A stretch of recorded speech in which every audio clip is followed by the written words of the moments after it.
And we're live. Got my backup running here, waiting on my primary to load up. This is the bad internet, bad technology life right here. Who all's in the house tonight? Got a bunch of people here. We had Wendy English and Colleen Tebow. I saw Junkyard D. Wrong English. Don English. All of the Englishes are here. If Buffalo Brian comes, we'll be 4 for 4. Cop Car Steve, greetings from Canada. Yes, sir. We ready to solve the world's problems? Well, we might be ready. We might be willing. We might even be able. But that's going to be on you guys. Certainly not me. Racer Ray, Left Turn Dodge, our first alumnus of 2026, which brings us to the Shorts Challenge we're going to be talking about here shortly. Bigfoot Mark, Turbo Tom, he says hi from Ohio. Mohawk's wife, TLC Scrubs. Yeah, you guys are confused. Call me LTD is Ford. I think the same thing. That's why I don't do it. When I think of LTD, I think of a Ford. Mostly Mopar, pulling a 5.7 out of a 2015 Ram. Not near as much fun as working on a classic vehicle. I would agree with that. Levi, I hope you're ready for a drama-free evening. Oh, yeah, that stuff is so ridiculous. Oh, my God, I don't want to drag that nonsense over here. How dumb. I know what you're talking about. Dean is here. Indirect connection, Jason. Left turn Dodge is a 5.7 in a Ram. I plan to keep it that way. Yep.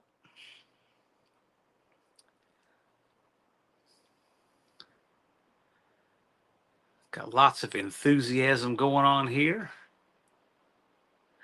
Racer Ray says, thanks for spending some of your birthday evening with us, Dylan. How old are you now, Levi? Are you 12, 13, something? Am I close? Laura says, good evening. Hope everyone had a good week. Yes, sir. We did have a good week. I saw Lars this past week. Gosh, there's a super chat in here.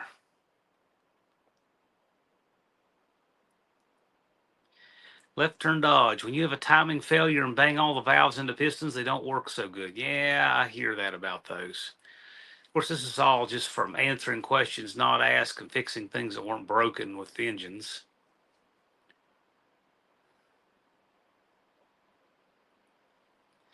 Don was waiting, but waiting no more. Of course, don't let you miss anything. Mr. Rodder's neighborhood is here. And if you notice the thumbnail, you will see an engine, and believe it or not, that's the engine in my van.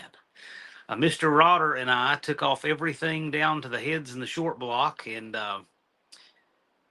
we sandblasted and painted and put an old police intake on it, and did some deleting and additioning, and made a really nice looking top end on the van, a Quadrajet.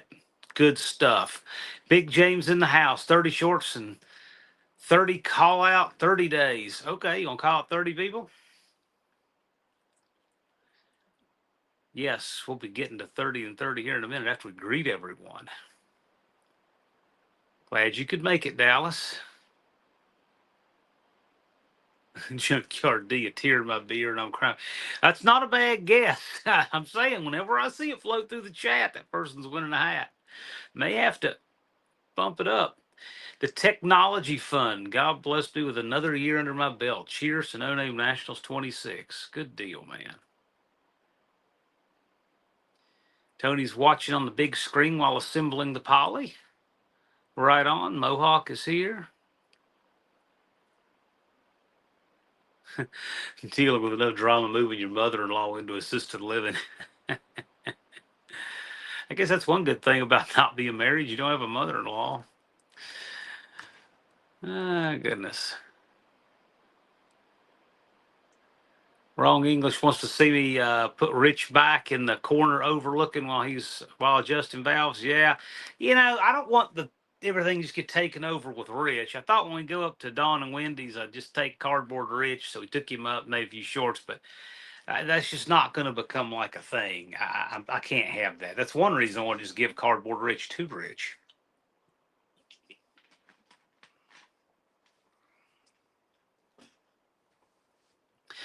Jay's Junkers.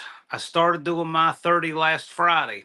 Well, you still have to have them, June 5th through July 4th. I mean, you still have to do those days. You can't start finishing in early. You can't start early and finish early. That doesn't work. You can start early, but you still got to get those 30 days. Yeah, that van was running so bad. My gosh. Mohawk's wife, you should have traveled a little further south to say hi from Dallas's. I was at Dallas's most of this week. I was there. I put up shorts from there. There's a short of Dallas driving the van. There's a short of us doing work on the van at Mr. Rodder's neighborhood. Big James is call out number 1 of the 30. Okay. Let me see if I can attempt to switch over here. I'm not sure, but I'm going to try. Get on my regular camera and mic because this is always crazy trying to do this from the phone. But I'm telling you, I guess it's just StreamYard why it's so crazy difficult. And they've added a bunch of new widgets and stuff, so it's a little more difficult than it needs to be. Let's see if I can do this.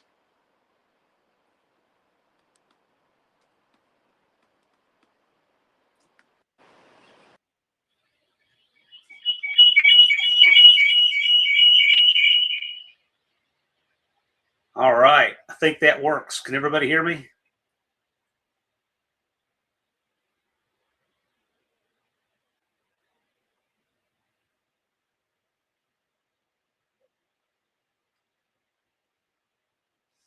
Cool. I managed to do that without crashing anything.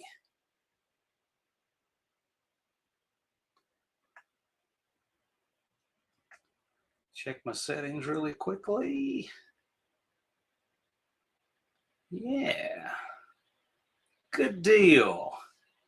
I did that without blowing anything up. Imagine that. Excellent. I see a pipe. The Pipe Hitters Union Clothing Company.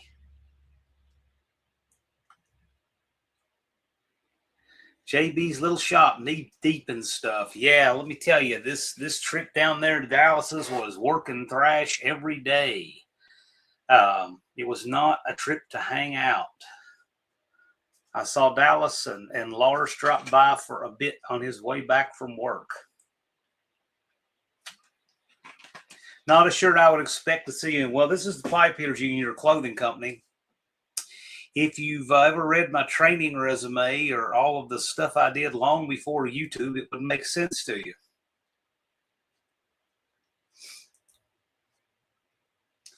Race a racist, the quick brown fox jumped over the lazy dog. Danny Boyd's a dust farmer, been thrashing body work. Oh my gosh, I spent hours and hours this afternoon on dusty old back roads in Floyd County. I did take 2 of the driveways to these houses we went to. Took 6 to 7 minutes each to drive the driveway. One of them had an incredible view. I'd call it $1 million view, but they're asking 1.3 for it.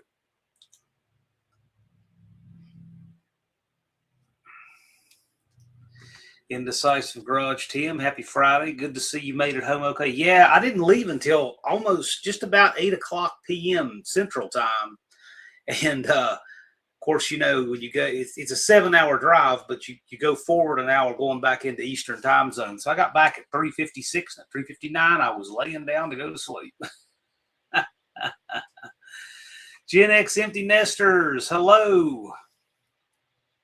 SSR, how'd I meet Dallas? I met Dallas when he was getting wrangled into stuff with your Uncle Tony there. And that's how I met Dallas. We did some stuff, I guess back about 2019 or something like that. But it was great. It was great. Dallas is a good dude. And we had a really good, well, so we took us like 3.5 days, and 3 of them were good. One of them, though, was chasing problems. And my Aunt Nancy's here. This is her van, of course. But we had things sorted out pretty good. It's still got some detonation problems. We had to put a new mark on the balancer because it had slid, which we suspected anyway because of where the timing was set. We kind of knew that going in. But we found some new problems with the ignition, and we're trying to get that straight. Also, it's got a couple other things ailing it. Now, I will say those things are trying to keep the total job from shining. The carburetor itself is great. It starts hot, starts cold, starts instantly. It runs good, idles good, great throttle response. And I picked up, going from a 2-barrel to a 4-barrel, I went up about 2.4 miles per gallon. I got 2.4 miles per gallon better on the way back than the way down. So can't ask for much more than that.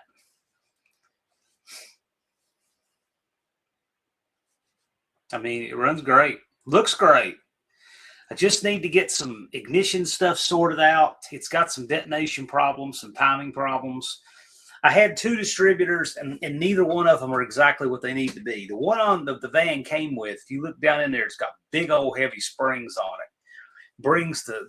Brings curve in really slow. Yes, Big James, it did. It did. It's 2.4. And that's even, you know, I don't know how much it matters, but you're going up an additional grade on the way back. But no, it's going to be really great when we get the ignition sorted out, because I can't lean on it so hard with this detonation problem. But everything's working. The secondary, yeah. Once you get the vacuum, yeah. See, I can't even run vacuum advance. I'm going to get even better than that when I get the vacuum advance back on it. She's got a detonation problem. Wrong English says better mileage with a 4-barrel. What would 8 do for you? Not anything. Here's the thing. Andy Wood got 16.2 with Casper. That's a 600 horsepower 393 that he had in there before the mixed up Boss. 600 horsepower engine, got 16. And that's with a 4,200 pound truck without overdrive and a 430 rear end gear, and he got 16.2. I mean, tuning really, really, really matters. And we got this one tuned really well. So just got to sort some other stuff out. My next 3 things on the docket, I'm going to replace the balancer. I'm going to get one with the timing mark in the right spot. I'm pretty sure it slid about 20 degrees. And we really suspected this because of where the timing was to start with. It didn't make any sense. And when I got the van, it was about 10 degrees after top dead center where they had the timing set. And it ran okay. I thought, boy, that's awfully ridiculous for touch. So that just surely probably isn't right. So when I had the extra set of hands, Dallas and I, we checked the dwell on it on a piston, and sure enough, it's off about 20.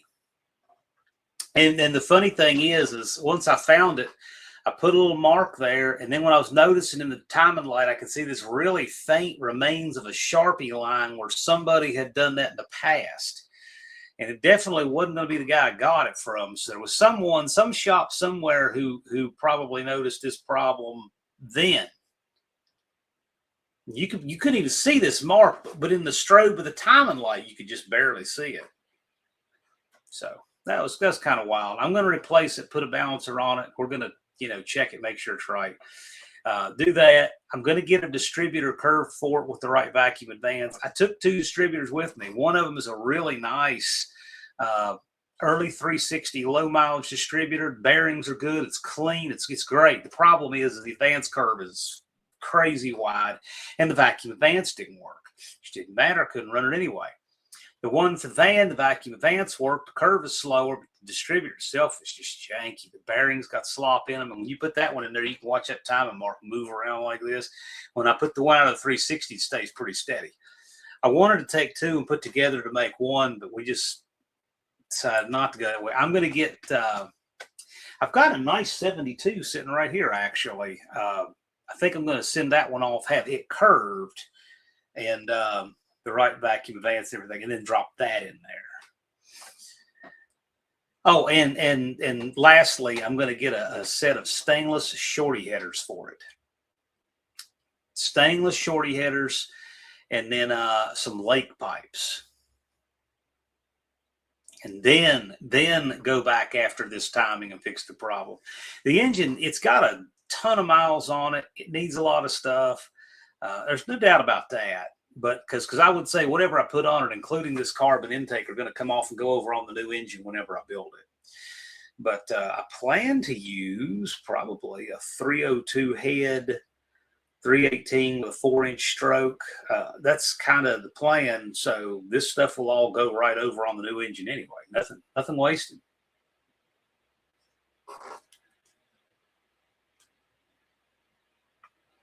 Yeah, and it could be Racer Ray, carbon to cylinders. Could be. It very well could be. The engine was full of carbon. Oh my gosh. The heat crossover, the carbon in there was unbelievable what we took out of that. You guys saw it on the short. Now, one thing we did do is we tried to wash that engine out with some diesel in the crankcase and ran it and drained it. And I will say, of course, what came out was pitch black as expected. But I will tell you, after I did it and filled it up, I noticed the oil pressure was higher than normal. And what that tells me is I think we got crud off of the screen on the pickup tube. Hotter coil, maybe. It's got a factory coil on it.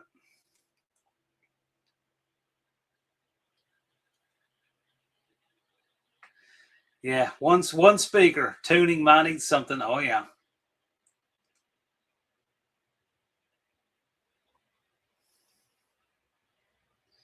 It could be.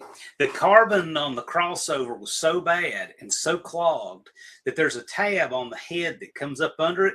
It had pushed that down, and there's a stack of carbon that high that had bent that tab down on the head gasket. It's just awful. It is just awful. And I had never worked on one of these, but apparently in the mid-'80s, they went to a vacuum-operated heat riser on the passenger side. Apparently that was supposed to be the improvement over the bimetallic spring and counterweighted heat riser, because that spring would break and then that thing would bang back and forth. Well, at least the one that will bang back and forth, you could wedge it open and tack weld it and never have that problem. This one, you can't even do that. So I took it off and checked it and put it back, got in and out, didn't even break any bolts. I don't know how, but somehow I did. But anyway, what would have been a big improvement is taking the thing off and getting rid of it and just not having it anymore, instead of making another evolutionary step of it with vacuum. So, yeah, anyway, that's going to go.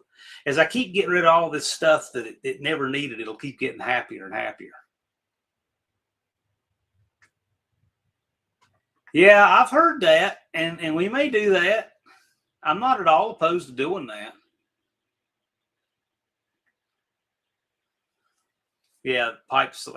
I think they're great. It's going to look great on the van. And by the way, it's Nan's van, as in Aunt Nancy.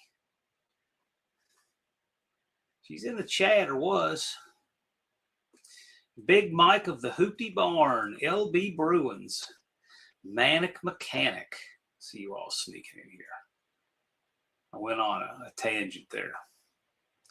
Yeah, the best. Tony's got this one right. The best heat riser is the one that isn't there. Indeed. These things are stupid. We did find a neat hack for blocking those off, and Tony probably liked this one. Tony's usually the guy that can tell me the part number of what I'm looking for off the top of his head. So I didn't have any handy of the Felpro 1243, which is the small port fiber blocked off heat crossover gaskets for the intake. That's would have been just what I would go to. But you know what I did have? Those steel shim gaskets, which Dallas has had a lot more luck on than I have, and he has a better way of putting them on that work very well. They supply one in the kit, and I never knew what it was. It has a little hole in it that apparently, and the only thing I could think it was a really early 273 might have had it, but there was a water crossover there before there was an exhaust crossover there. I never even knew that. And this was an orifice, and they only give you one because you only need one. Well, I had one of these. I probably had another if I'd looked for it. We took these. It perfectly fits an 1/8 inch pop rivet. Problem solved. Now your heat crossover is blocked off. That's what we did.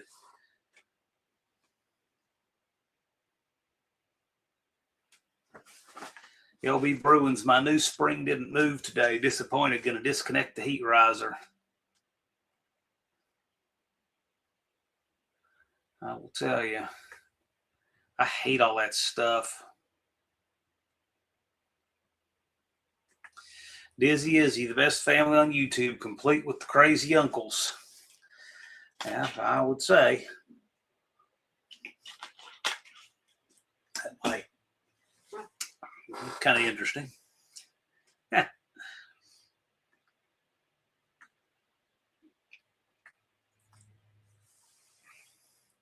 So, 30-day shorts challenge begins today. So today, including the 4th of July, is 30 days.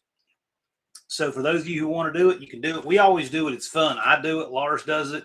It was designed for the No Name 500 guys to get the subs together. But anybody can do it. It winds up being a lot of fun. Dallas says he's in and wants to do it. Professor P said he'll do it. It's just fun stuff. Looks like Big James is doing it. Any of you guys are welcome to do it. I'm doing it. Just a short every day. If you do 3 in a day, that's fine, but that doesn't give you 2 days of not doing them. That's because it defeats the purpose. You have to put up at least one short every calendar day, including today, through and including July 4th. And it's fun. And the guys who need to get the subscribers to the No Name 500, you watch. There's a strong correlation between the ones who do this and the ones who get their subs. Imagine that. Because some of those are duds. And then there's always a few of them that take off. And that's just kind of how it works, right? It's the nature of it. But the thing is even the ones that don't get a lot of views, they might be showing cool things, talking about the stuff we're working on. And that's what's important, right? So I did a short just to give everybody here who's been following it a little follow-up video on how the van was running when we got all the work done. The shorts that got all the views were about the parts and the carb and the intake and all the parts and stuff. Those are the shorts that got all the views. But I just did an update when driving down the road to tell people how it was doing. That didn't get any views at all because we weren't talking about all these parts and things people wanted to see. But the people in the community enjoyed it. And that's, to me, is a good reason to do it. So just make your shorts, do what you want to do, stay engaged with the community, and some of them are going to reward you with subs. Cop Car Steve, he said, I already started 100 days ago and went from 36 subs to almost 350. Yeah, I'm telling you. And you notice he says 100 days ago. Now, this orange paper usually has on the order of 300 days when we put it up, approximately, give or take. So he went from 36 subs to 350 in 100 days. You know what that means? That means anybody who does this all year gets their subs. Bigfoot Mark's already been doing it. Yeah. Oh, yeah. Yeah, Buck got a ton with oven cleaner.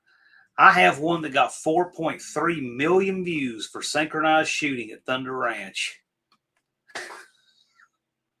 I mean, I probably shot 40 cents worth of ammo, and I made probably $300 on that short.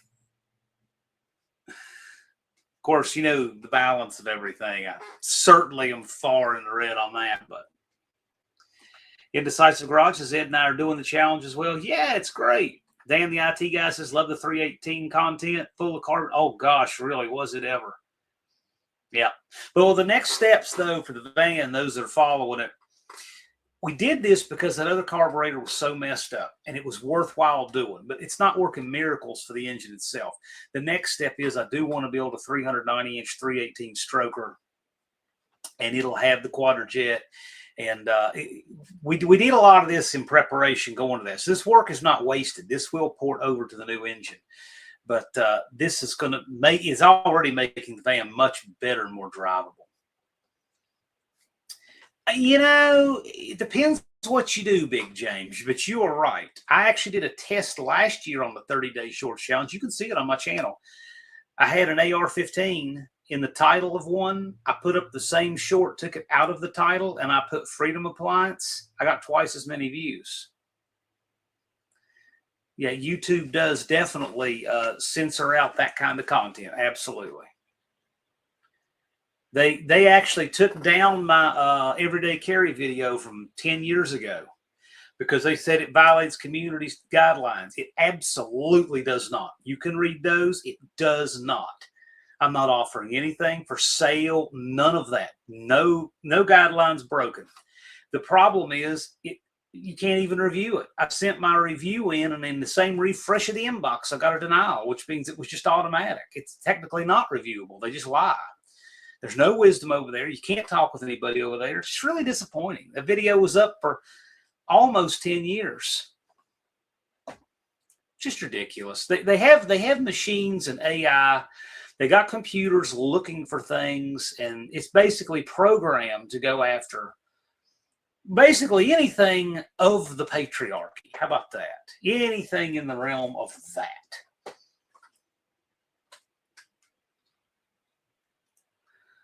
But yeah, you know, YouTube is the pond where all the fish are, so we got to figure out, yeah, they frown high-speed activities on the street. Well, I mean, the dangerous stuff, the reckless stuff that gets people killed, I do too.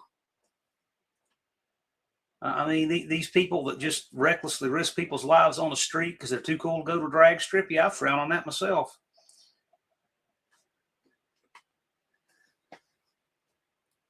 Izzy says, got a new unused, new is unused, Izzy. Edelbrock RPM Performer Intake, small block Mopar, half price. Cool. I like it.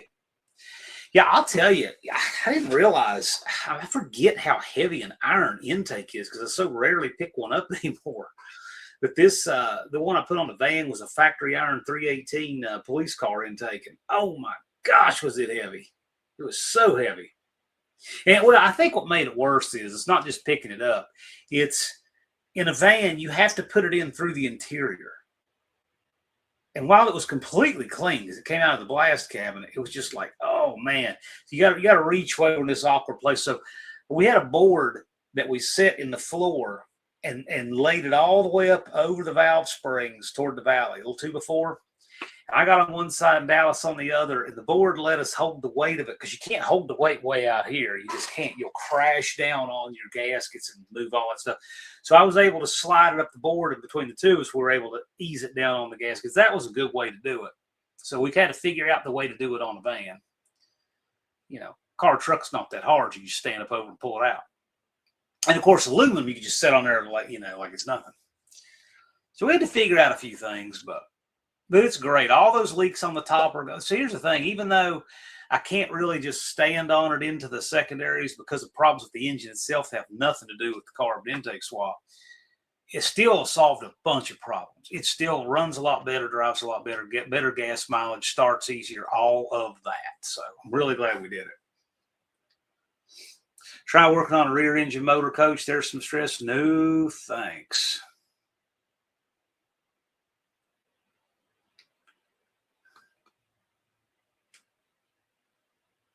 Yeah, Junkyard D came up. We were talking about his overnight thrash at the No Name Nationals.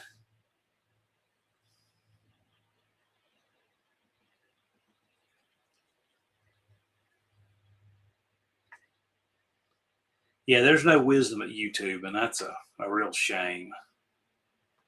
I've had a few different videos taken down, all of which are firearm related. and none of which violate community guidelines at all. And they were still taken down because there's no wisdom. They don't even know how to apply their own rules fairly and properly. I had all kinds of firearm videos, and I just made them all private. But I can watch a bunch of them just getting picked off and taken down. But they never give me any strikes or anything for it. Thank you, Twisted Dennis. We tried to do a really good job of it, a good, clean job. One thing that was a fun challenge is that, and a lot of people had no idea of this. Some of them thought we were just mistaken, but no. After the Thermoquad, Chrysler, for a few years, from 85 through 88 or 7, something like that, maybe 85 to 87, Chrysler was putting Quadrajets on stuff. They are, and this is how obscure they are. The part number on this Quadrajet, Dallas called this guy, what's his name? Is it Ruggles? Dallas called the guy who wrote SA's Quadrajet book, right? Like, you know, we know Tom Hand that wrote the book for Torque Flights, and David Vizard that wrote all the porting stuff. But this is the guy who wrote the Quadrajet book. I think his name is Cliff. Anyway, Dallas has dealt with him before and called Dallas back, and he said, I don't even have anything for that part number. That's how obscure these are. You just never see them. And anyway, it took forever to find a picture of one on a truck, a factory Quadrajet install on a Mopar truck. It was a 360. And I still can't see the van's linkage because it's got different from a truck. A van's got a hard linkage on a bell crank that comes in from the front. A truck has a cable from the back like a car. So that didn't tell me anything. But the passing gear linkage on the truck, I noticed, is 2 inches longer. So on the van, I thought, well, I could lengthen this straight 2 inches. I measured it with a caliper. That's what it needed to move right on to. So we decided to make it adjustable. So we made a pretty trick adjustable linkage. But this is just stuff that there aren't any. You can't get that linkage anywhere. We had a lot of kind of stuff like that to do. I had some nice, really nice vintage Holley cast aluminum valve covers that were really grungy looking though. And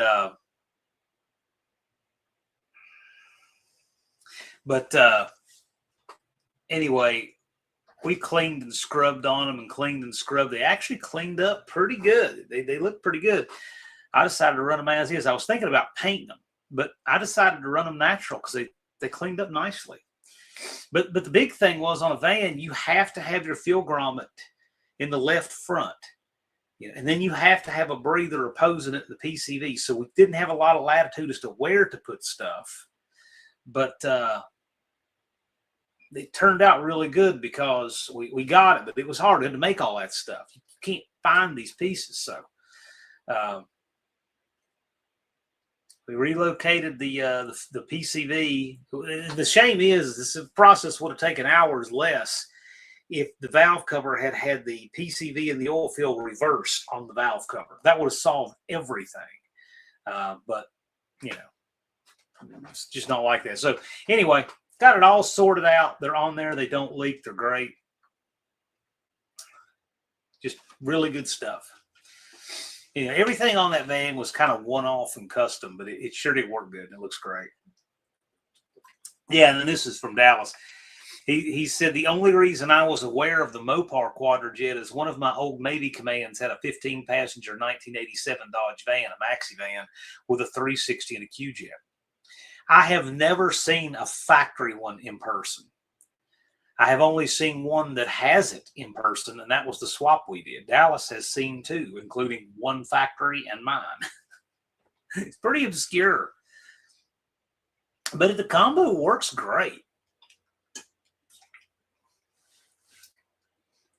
T's Good Time Garage. T, I got your package, and since I got in the door at 3:56 a.m., jumped in the shower, went immediately to work, ran all over Floyd County today, got back here at 7:15, went live. I have yet to even open my mail, but as soon as I do, I'm going to check out that spindle. I know that T sent me a spindle for the van, which I needed. Yeah, wrong. That's going to happen, so. Danny Boyd, that's a good point. Danny IT guy, Q-Jet Mopars are rare as hen's teeth. Yeah, they are. Valiant Adventurer 1973, who is now running second in the No Name 500, surged past the field.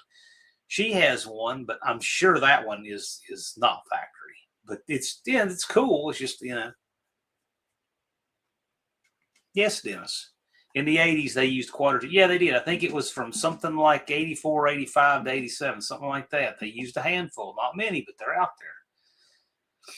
But we made custom linkages for it, and it turned out really nice. And this particular Quadrajet, you guys may have seen on a YouTube video in the past. It's the one that came off of Uncle Tony's wrecker, his 1980 Dodge wrecker. Not originally, of course, but that's what it was on last. The carburetor is like about an 85 model. That wrecker is an 80. It would have had a thermoquad. So.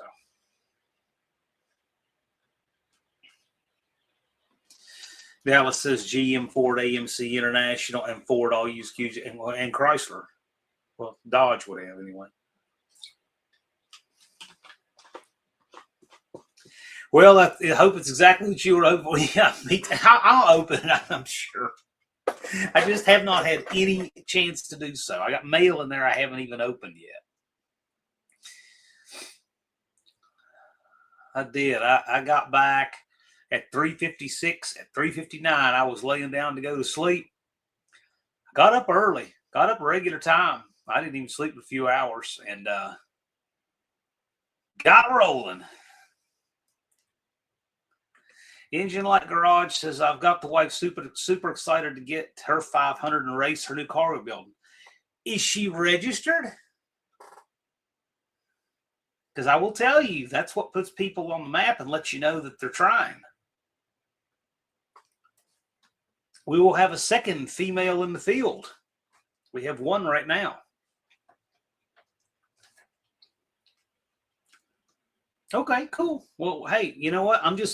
It's not a self-serving thing of me. It's just that when people are registered, I put them on the homepage, and that's where, everybody starts disseminating your need for subs and sharing your channel and all that stuff. So Dean says Quadrajet's made by third supplier Cliff Ruggles. That's the dude right there. That's the guy that Dallas called. He said he doesn't even have a listing for this part number. Dallas didn't either. It goes to the end. He found some stuff online, but it is a Mopar part number Quadrajet from a truck. Probably, almost certainly a 360. Yeah, get her registered. She can get on. Well, yeah, we got a great No Name 500 field this year. One-Eyed Cat, what car would I take off this RV 440? Has a thick plastic base plate, probably a thermoquad. Send me a picture of it.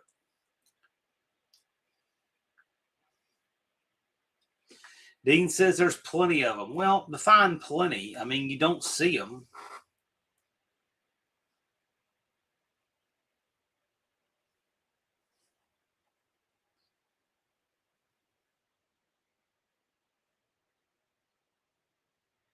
There are not a lot of people that are still doing anything with them. That's for sure. But Dallas builds a great car. Kerosene Cucumber says, hi, everyone. Howdy.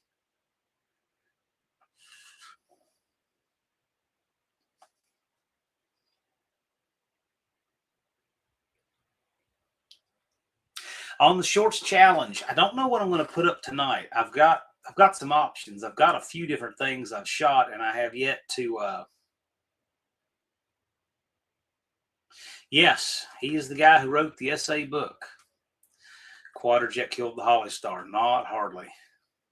And I like Holly. I don't have anything against it. In fact, I have Holly valve covers on it right now.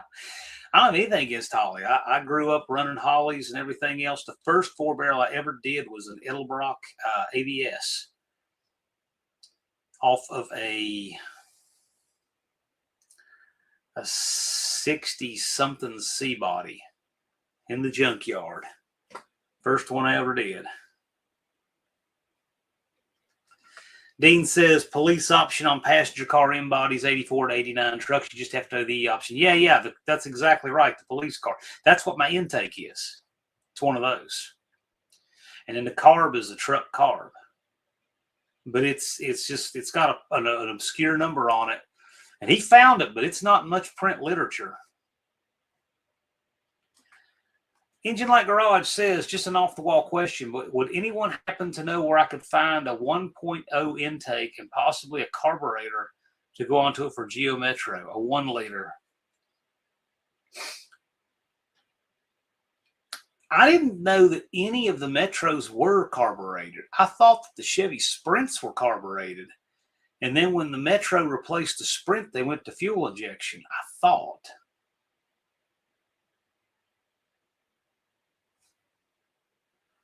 I will tell you, though, I don't think it would be hard at all to adapt a carburetor to one of those intakes.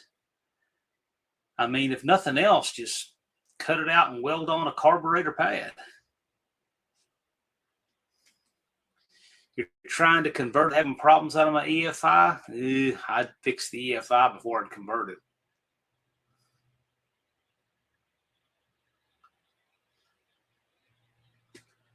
Unfinished project has the 86.7 Dodge truck. Yeah, the number's out there. It's just it wasn't in the Quadrajet books listing. It's not in. It's not like a number you get on everything. I'll put it like that. But yeah, I can see that being in the Dodge truck part. Now that does make complete sense. Come to think of it, I have that manual too. I have that manual. I should look in there. Yes, you can't really buy parts that new anymore. Well, that's welcome to everything I have. Thumper says, I have a friend who has a 53 Buick Special 4-door with a straight 8, thinking I should build him an intake manifold, maybe a tri-power, 4 2-barrels. That'd be neat. I wouldn't mind seeing it.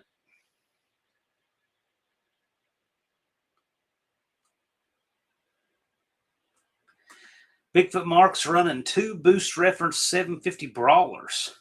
Tuning for gas mileage, obviously. Well, not necessarily obviously. More and more people do that these days. Used to be no one cared. Used to be people laugh when you talk about mileage builds. When gas was $1 a gallon, no one cared. People do care now. I'm tickled to have gotten more gas mileage on the van. Okay, so I can already figure out how much that carburetor is saving me. Don, that is the least valuable picture of the carb. It's the one that looks like all of them. Can you guys tell if that's a thermoquad? If you can send me a picture of the top of it, it'll be real obvious.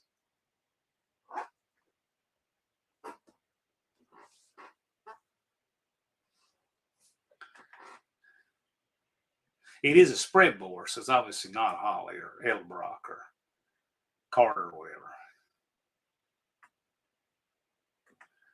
Big James wants to know if there's any call-outs. Yeah, thermoquad. That's what Dawn has. There you go. Those are cool, man.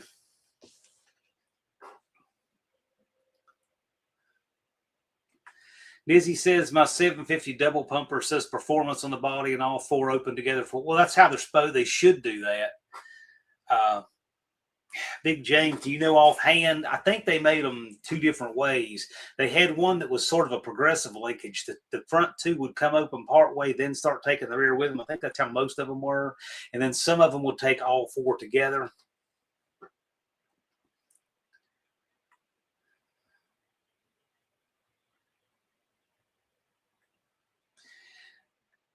Big E85 James there. Put a motorcycle cart. No kidding. That's a great idea. That is a great idea. That's a very good idea.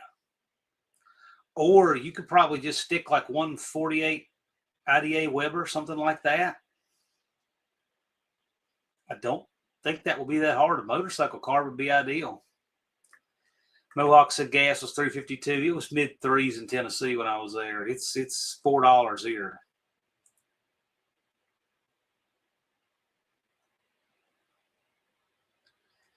Colleen's seen it under $3.50. Yeah.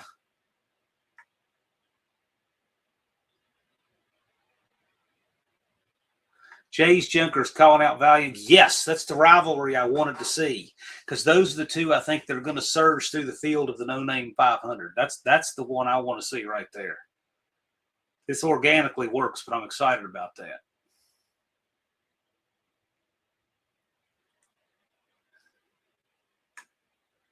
Engine Light Garage. I'm not trying to do any call outs. I'm going to have the slowest vehicle there. Do a bracket call out. Then it doesn't matter fast or slow. If let's say your car runs, an 11-second eighth mile, and you call out somebody who runs a 6-second eighth mile, that'll be interesting. You'll be almost down the track before they get a green light, and it's a bracket. So, you never know.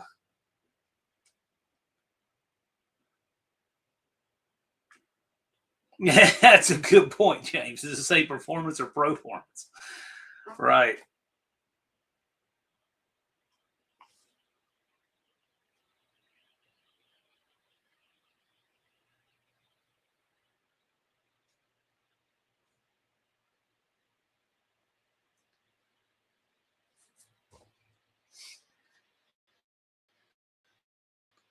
Left Turn Dodge says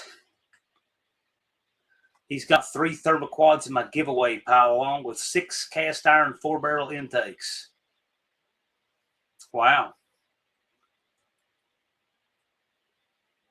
Uh-oh, Thumper's calling you out. There you go. Do it as a bracket if you say you got the slowest car.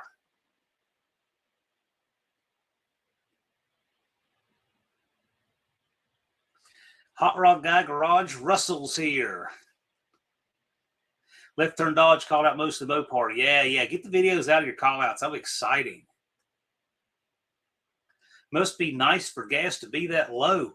When I first started driving, gas was under $1 a gallon because it was right after the Gulf War and gas prices just plummeted. I could literally change oil in the 89 Hyundai Excel for $5 because Pennzoil was 88 cents a quart. It held 3.6 quarts, and you could get Purelator oil filters at Kmart 2 for $3. And so I could change the oil in that car for $5.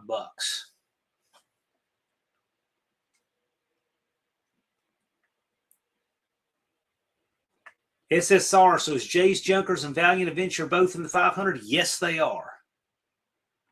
LB Bruins, Mopar Joe's Bracket King. Yes, he is. He's the only 2-time winner.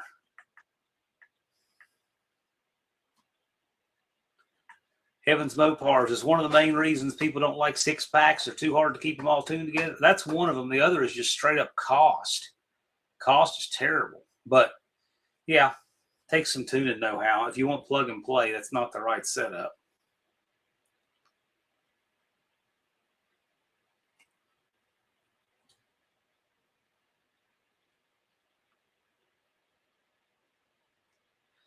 Dizzy says the bad thing about thermoquads is the glue they use starts coming apart inside them. The plastic warps. Yeah, they do get warpage on those bowls. Takes some know-how to do one, that's for sure.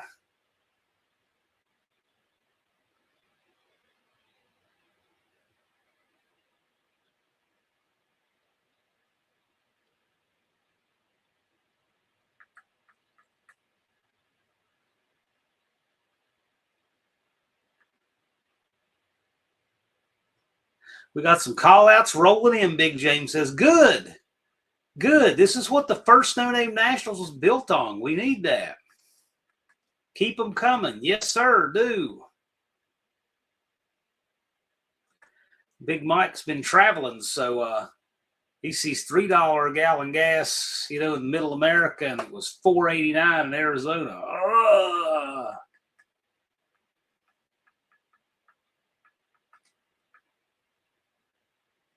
This is some good content. I hope, yeah.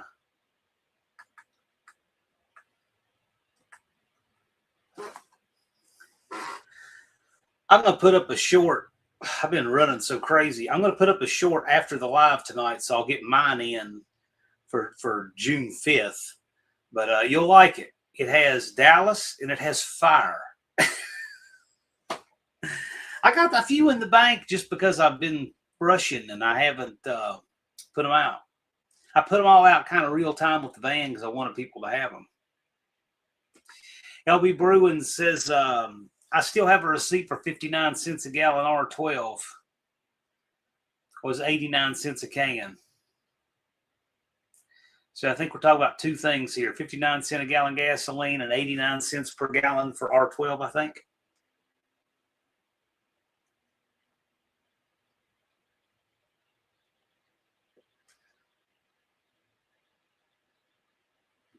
Dallas says, I need to call out myself to get my Buick done. I got to see the Buick up close in person this past week. And man, that car is cool.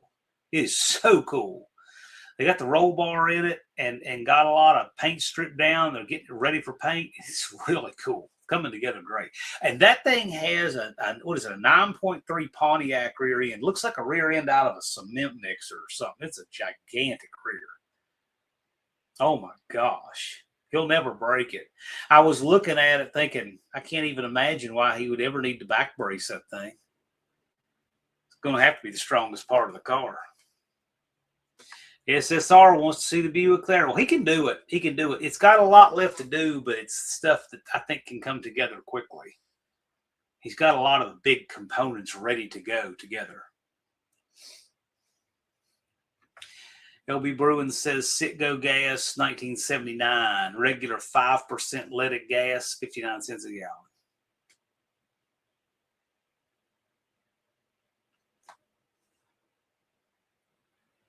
Danny Boyd reminds us propane works in place of R12. Yeah, it does. A little slightly scary. What is this up here that I missed?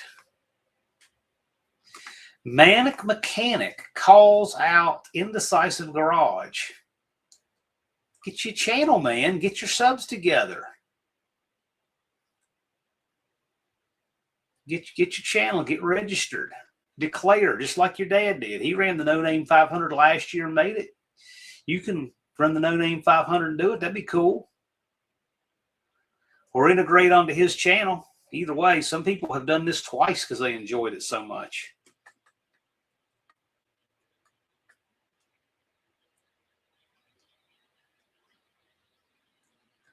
Dallas is counting on being there. Well, that car sure is cool. It didn't have the brake drums on the back. I think those big finned aluminum deals, but it's not going to have any problem stopping with what I'm seeing.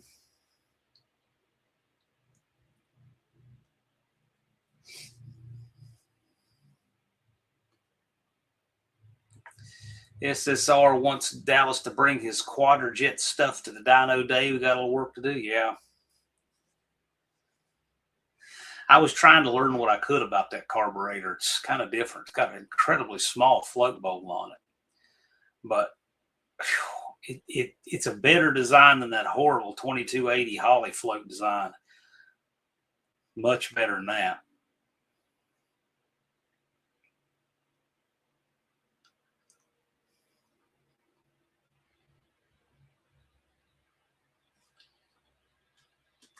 Yes.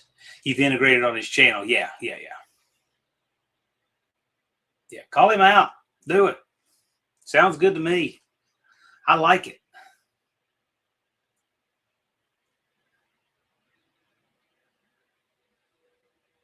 Friendly call outs are good stuff.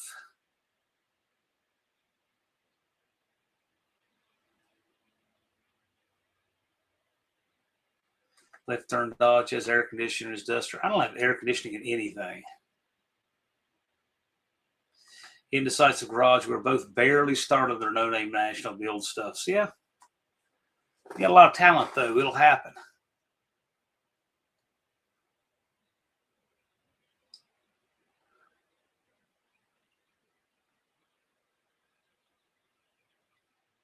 I tell you, I'm going to be reluctant to even want to put the air conditioning back on the van's engine.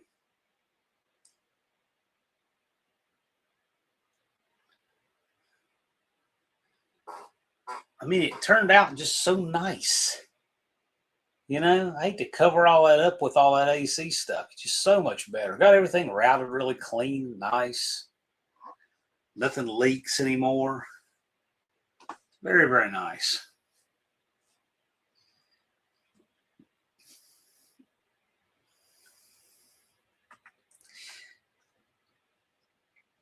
Anyone here dirt racing fans watching the late model race at Eldora? Yeah, that's cool. I mean, you know, a lot of people like all kinds of forms of motorsport discipline. Dan, the IT guy, says, all I have left to do for No Name Nationals is buy a car, fix it up, and start a garage channel. Well, you can do it. There's a whole lot of people here who did just exactly that. Tony's an AC guy. I don't mind it. In fact, my favorite kind of heat is out there where he lives, because even though it's 110 degrees, it's dry heat. Mr. Rotter says he needs $1 billion to finish his Buick. Sounds like the government's doing it for you. Yeah, SSR, he's thinking it's swampy just thinking about it. Nah, I don't want to put that. It's such a mess. And all this dry, rotten stuff. You'll feel it'll leak. You'll feel it'll leak. I don't want to chase all that stuff around. That's just, you know, it's just all. It had to come off to do the timing chain. Like, man, I just don't want to put this stuff back.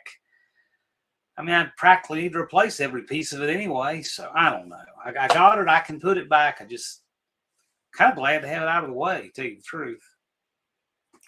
Mostly Mopar. You could build a clear plexiglass doghouse for the van. Yeah, you know, I was talking to Dallas. It's a shame this isn't glass. I'll tell you what it should have, though. The doghouse has this little ashtray that pops out on the back of it that's just worthless to me. What it should have there instead of the ashtray is an access door. So you can reach in there and get to your distributor to move it. You could put a fill there for engine oil or the dipstick or the transmission dipstick. There's a lot of things you could run to that door so that you never, you know. I mean, if you had your engine and transmission dipsticks and ran them backwards to that little door, you'd have very little reason to ever pop the hood in the front. You'd have to check the coolant and obviously service belts and stuff. But most of the stuff would then be in the back.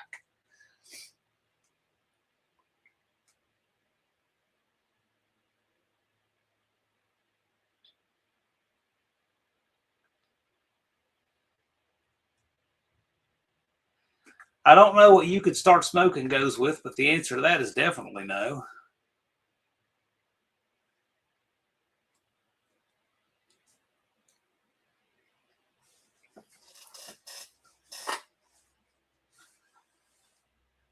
Wing windows. We talked about vent windows that swing out. I really like those windows that swing out, little vent windows. The van has them.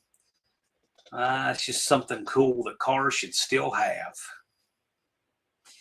SSR, anyone use the full electric AC units? I guess like the Tesla has, but wondering how well they actually work. Yeah, you know, I think that's pretty cool. It'd be nice to get away from the compressor and all that, but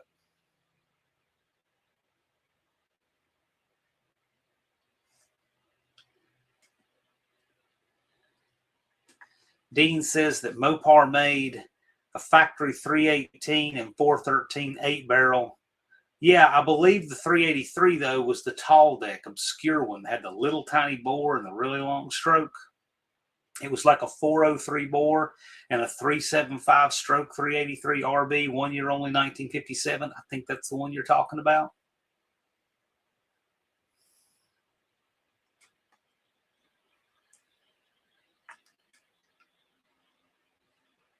Vent windows are great for smoking in the wintertime. If only smoking were great itself.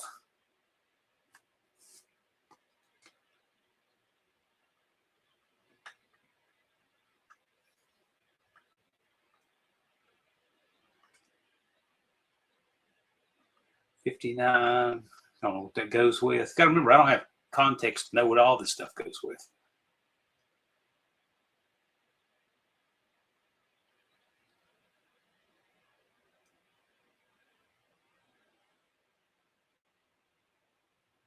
The C10s have vent windows too. Yeah, a lot of vehicles have them.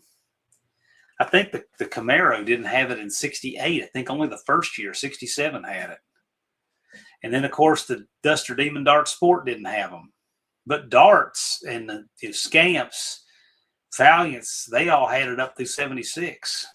And then I'm pretty sure, yeah, none of the F-bodies had them. But the van had them in 85, and I'm sure they would have had them, I guess up into the 90s. I don't know if they got rid of them and when, but yeah.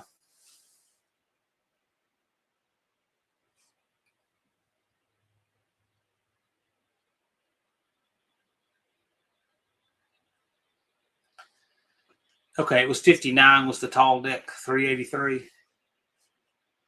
Well, the engine was only 1 year. I was thinking it was 57, but I don't know.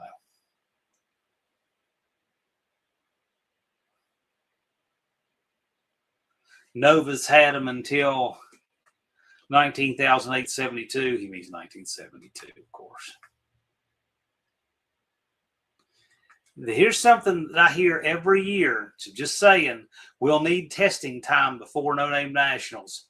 A lot of people say that. Very few get their stuff done to test before. Very few do. But it is a good idea. You are correct. Dizzy said, I bet a person could put two fuel injectors on top of an intake that would run on 8 cylinders. Yeah, GM did. That's exactly what they did. That was done from the factory.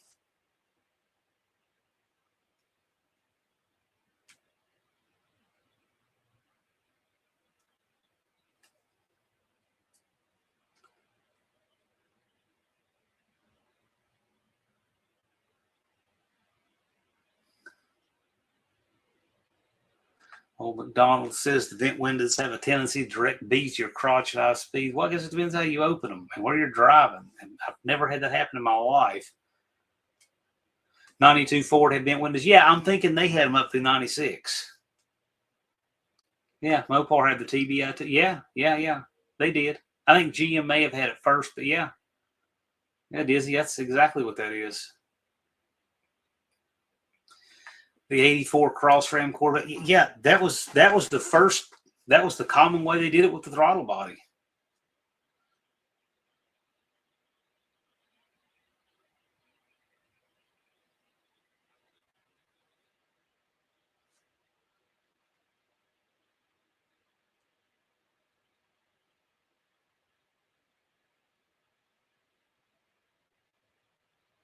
I like bees. Bees are cool. Yeah. That was the evolution away from the carburetor itself. That's a lot of these aftermarket systems have that, yeah. Well, the worst one was the what they call that? It was like the central fuel injection. Is that what they called it? That had the hard plastic lines under the intake. It got all rotten and ruined, and it had one giant injector. Dallas will know what I'm talking about. Any of you GM guys will probably remember. It was something from the 80s. They used one central fuel injector and a bunch of hard plastic line under the intake. That was garbage.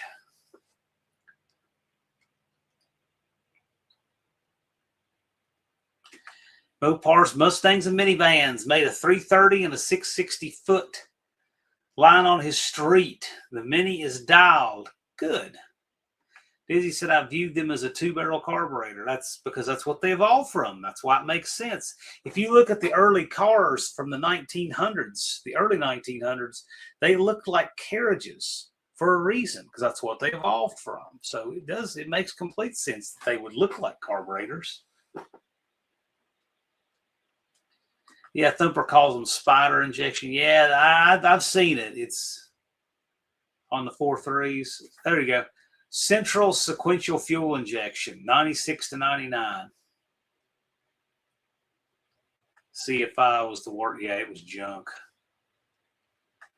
Vince, he agrees, had one.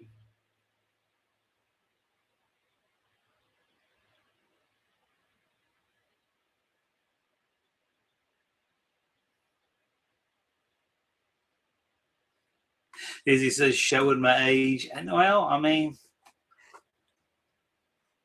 I could have robbed a whole fuel injection system from a Dodge van in a junkyard, I'm sure, and retrofitted all that to the van. There's no way I would have done that. I got the right setup on there now. Just need to get my ignition straightened out. Brabant Transit, good evening, everyone. Hello, Jay. And then Ray has TBI on his 66 C20. Yeah, it's whatever people want.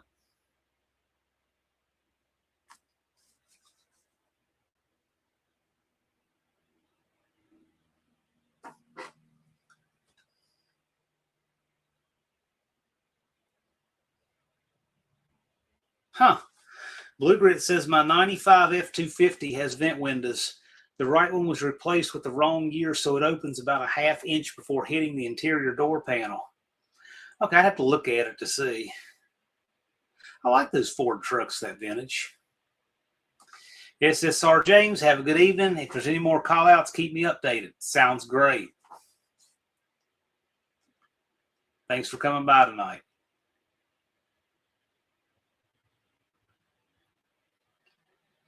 Glad you could make it by tonight too, Tony.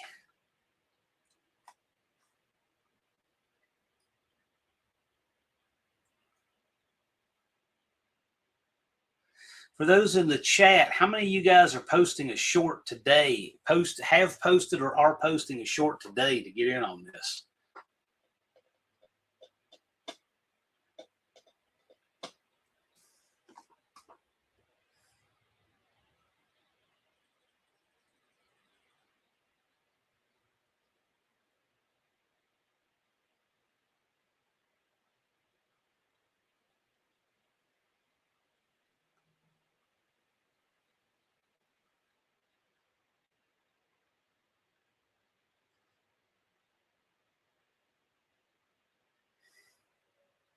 Had to send a quick administrative note there.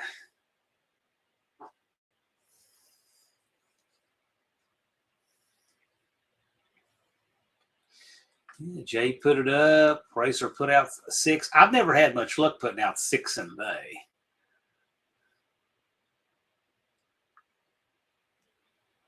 Mostly Mopar. Cop Car Steve, you want to do the 30 shorts in 30 days things? Jay will be. Jay does it every year.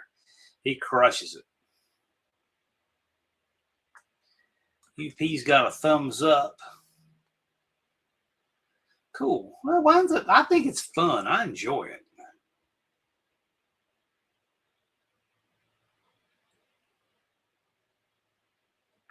Manic Mechanic prefers carburetor over fuel injection for racing. A lot of people do. Cop Car Steve does multiple shorts on Fridays. Well, as long as it's one a day or more, we'll put you in the running.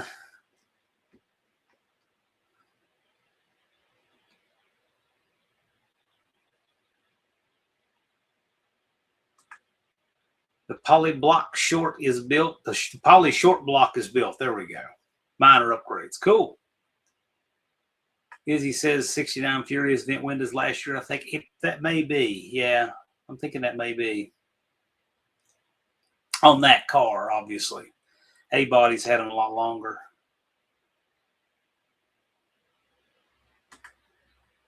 Chris 103 Customs. Hi, everyone. Got an intake on my 350 just to find it set seized. What does that mean? Did you take the intake off and find the engine was seized?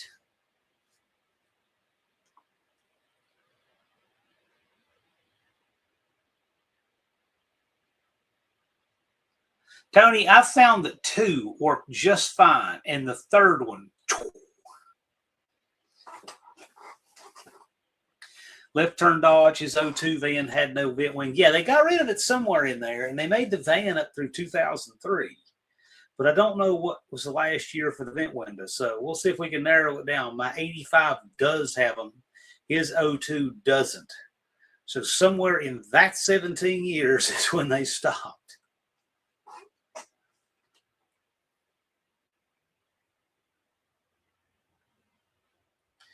Crank not turning to find top. Well, if it's locked up and you can't turn the crank.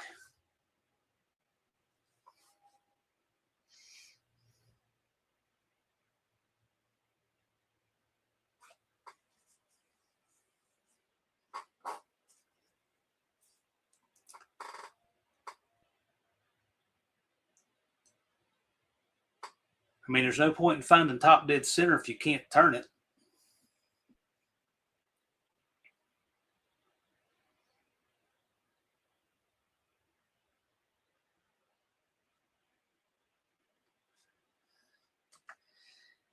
This motor set too long. No, I mean, I sitting too long in what conditions? Good old PV blaster in the cylinders, working back and forth. Yeah, you can usually get it free, depending if it's been sitting in reasonable conditions. I did have my friend Jared bought this truck and was told that was a good engine that ran when parked, right? It had a 350 out of a Caprice in it. And I think there's a video on my channel about it. It's an old Kinsey Crane and Sign Company truck. Anyway, it had been raining down in this engine for years. It wasn't good at all. We pulled the oil pan plug out of it, and a gallon of clear water came out, clear as could be. And then the oil started coming out. Thing was locked up. But you know, the sad thing is, I worked it back and forth a little bit. I think we could have gotten that thing to turn. I think we could have. I think we could have gotten it to turn, but I wouldn't have expected it. Might have been fun just to see if it would start for the purpose, just seeing if it would start. I mean, you know, what that truck really needs is a 454. But who knows? I have no idea what's going on with him or that truck or anything. He went in the Army and vanished, sort of. I hear from him about once a year. Left turn Dodges, I found both of the 30 over 340s I got last week are going to be usable without further over videos to come. You got 2 340s last week? Right on, man. I tend to pick up about 1 340 every 10 years. It's about normal.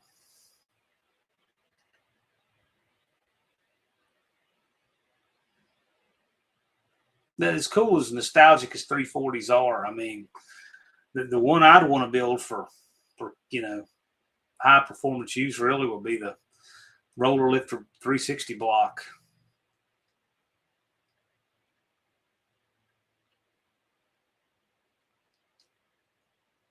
But I like a 340.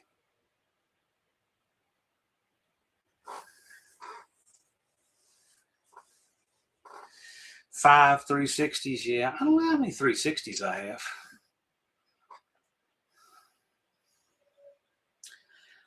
I don't know. Probably, I'm sure 2 or 3.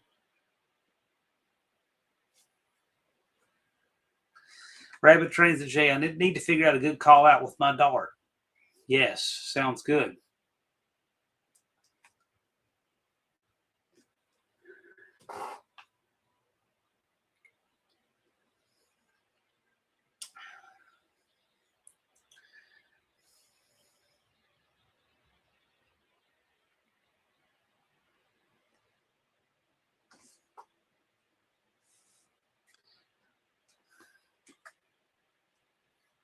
Unfinished projects that I just paid $1,000 for a 340 intake. I think you know how that deal actually worked out. Is he thinks he has a set of 30 over 340 pistons. Cool. And crank. Is it a forged crank or a cast crank, Busy?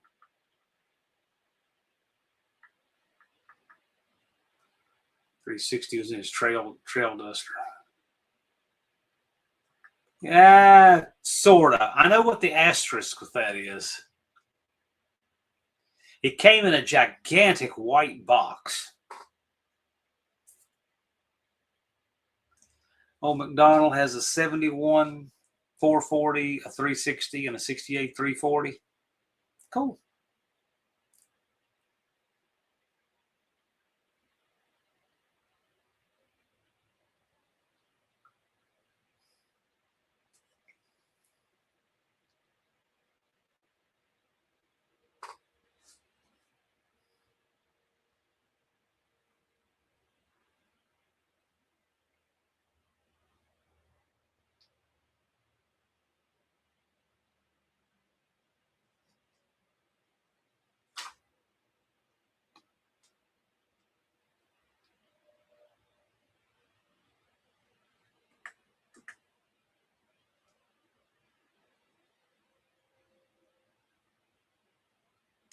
Forged. Oh, that's cool. Is it being cut? What kind of conditions is it in?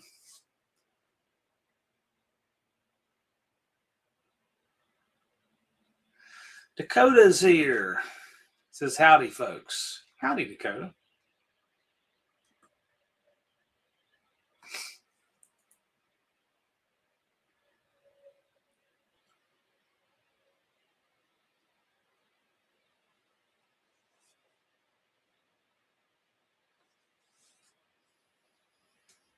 Lifter and Dodge, 12 360 blocks in the shed, plenty of heads, probably not distance, understandable.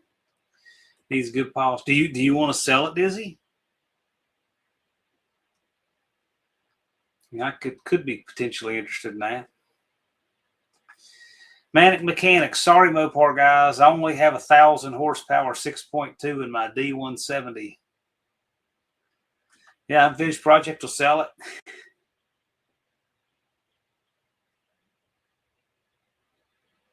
There's a market for the LD340 intake. I don't know about the 360 intake. Frankly, I don't even know what the difference is. I just know people like that LD340 intake. There's an LD340 intake. Did I move it? No, it's still sitting there. Sitting right there. I can't pick it up and show it to you because I don't want to tear my back apart. The thing is heavy. It's sitting right there.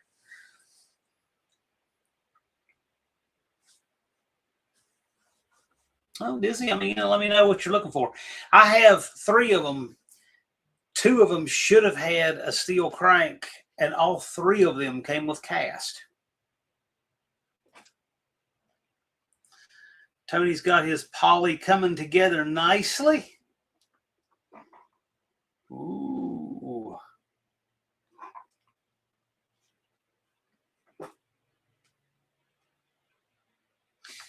Yeah, Jay took an LD340 off and swapped it for an air gap. You know what? Whatever performance gain that might have been, probably wasn't much, but the weight savings was a lot. I mean, that's probably 50 pounds of weight. And I'm sure some performance gain from the intake itself. Old McDonald has a wind high rise on the 340. You guys remember when the wind used to have cast on it, some of those parts, say Y-and, say W-H-Y-A-N-D to teach people how to pronounce it, cast right on the parts. I remember seeing that. Crazy.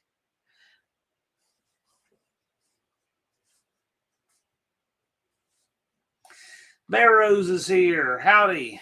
How's that gasser coming that you're building?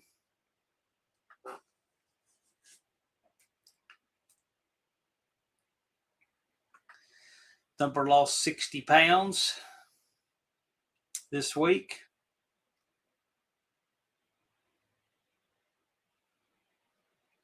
Jay's Junkers is spending some family time. Right on, man. Thanks for coming by.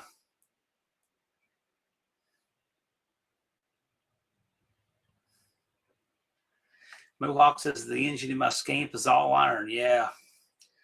I'll tell you, you have an aluminum head and aluminum intake big block to get that weight right down there where a small block is. That's pretty formidable.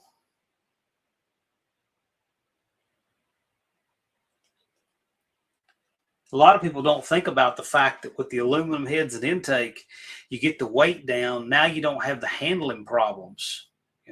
People think about the aluminum from the standpoint of making power and stuff, but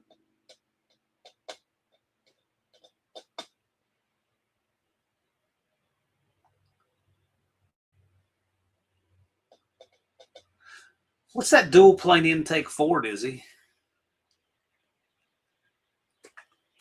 Manic Mechanic, not to change the subject. There's no subject in here. It just is what it is. You know that. But I have a Holly carb in my truck. Can anyone tell me if it would be a game to cut off the choke horn to be more like a chokeless race car?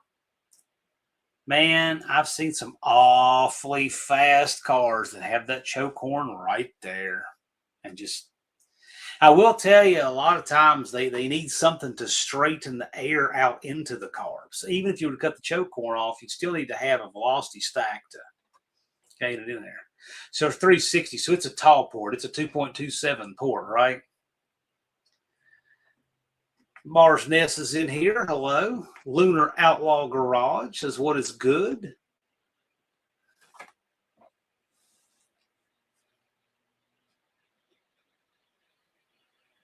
Don't forget those who are looking for the Carb Buddy. We've got a discount code in the description of this video for the No Name Nationals folks who want to use the code. Dakota said K&N stub stack. I bought one to swap meet for $5. There you go. The smoothing the air going to the top of the carb is usually worth a lot.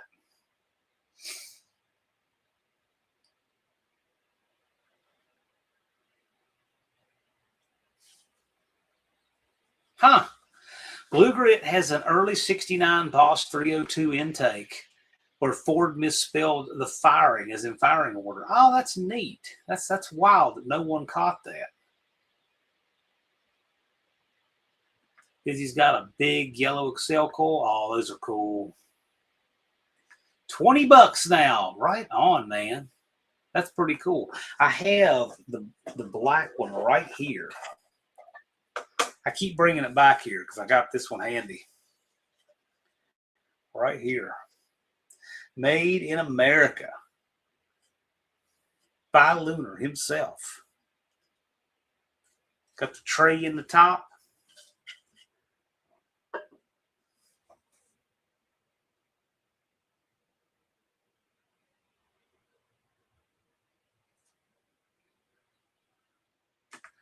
Dougster says, I have 2 stub stack I modified for my AVS2 carbs for the shop truck. Dougster, did you get your valve body done and in it and all that? They say that guy got fired. Who is that guy? And who's they and all that? I missed that. But he also says, I have aluminum Barodex heads on my 71 Nova. Yeah. From what I've seen, those are good heads.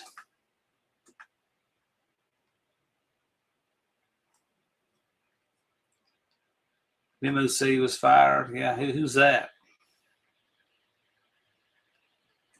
How dirty does your air filter have to be to affect mileage performance? I haven't a clue. I would wonder how dirty it has to be to start affecting longevity. Misspelling man. Okay. Yeah, I don't know. That's a pretty big one. Transmission's ready for install. Cool. Wrestle that thing in there.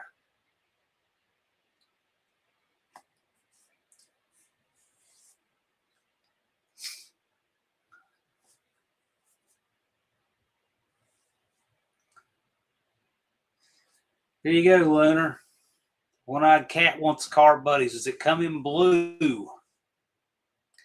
Not speaking for him, but I think it does. I think I've seen them in red, white, and blue. Mohawk said, I watched Andy's video on airflow to the carb. Glad to see he backed up my choice of velocity stack on my Scamp. Yeah. I did notice an improvement in performance. Yep. It's good to straighten that air out going through the carb. I would think it would also, I was just thinking this off the top of my head, but I would think it would actually up the velocity too. Kind of act like a Venturi before you get to the Venturis in the carb, but I don't know. That's just something, the thought that pops into my head.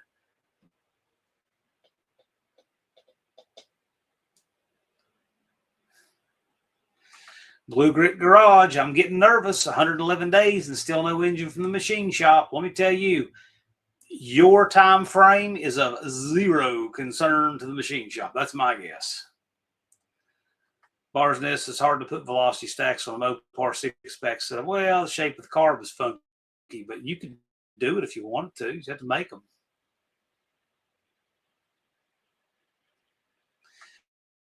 The dirtier the filter is, the better it filters, but at some point it starts restricting.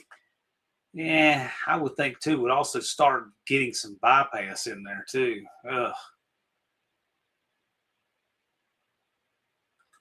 Dougster says, need to get engine finished working on acquiring all the necessary parts. Want to have the drive line in the truck before fall. Okay.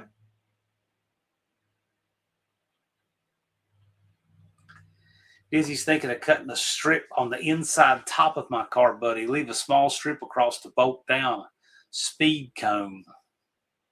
I have no idea what you're getting at there.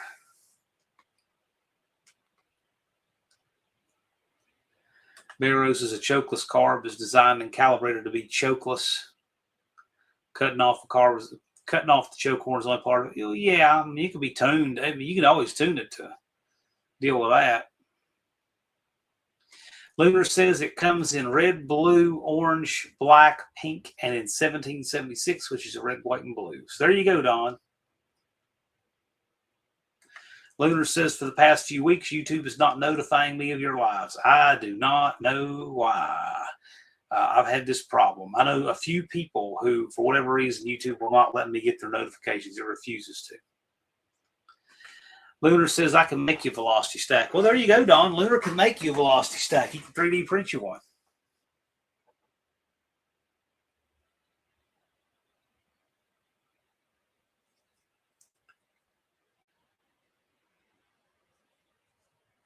Dizzy wants to make a mini velocity stack out of the carb, buddy. Yeah, well, you could. I mean, I just did that as an example because it's so obviously what it looks like. I don't know why that wouldn't work. And if you look at the little ridges, see the little ridges, the texture? It's already kind of forms a little boundary layer as the air goes down through it. I don't know. Blue Grid says, I guess we might be breaking her engine into Sykeston. That would not be the first time. A few people have done that. Lunar says, because YouTube is commies. It is.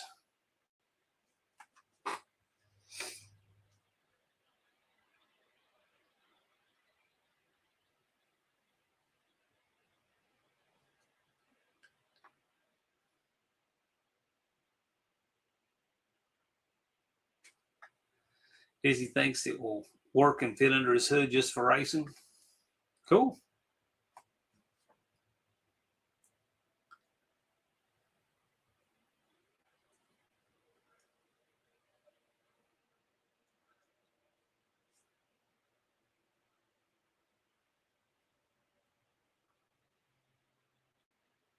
No Hawk says it's worth a try.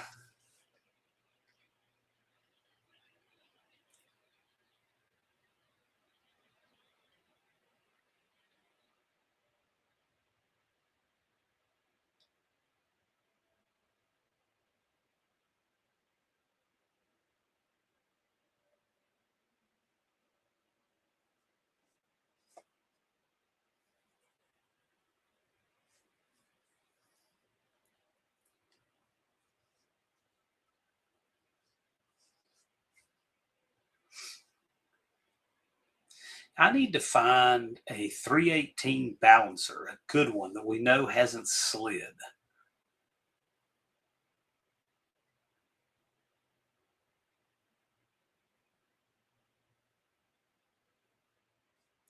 Yeah, Lunar can make a big old tall velocity stack. Yep.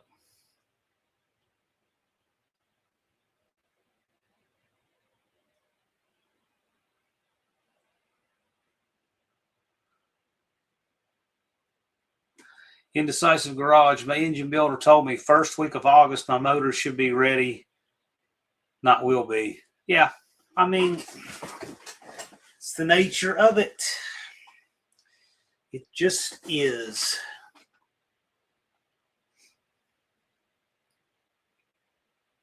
And I'm sure he says it's because of parts availability and supply chain, right? They got to come up with a new one. Supply chain thing's getting really old, but I'm sure they're still their go-to because they're just as behind on the excuses as they are on their work.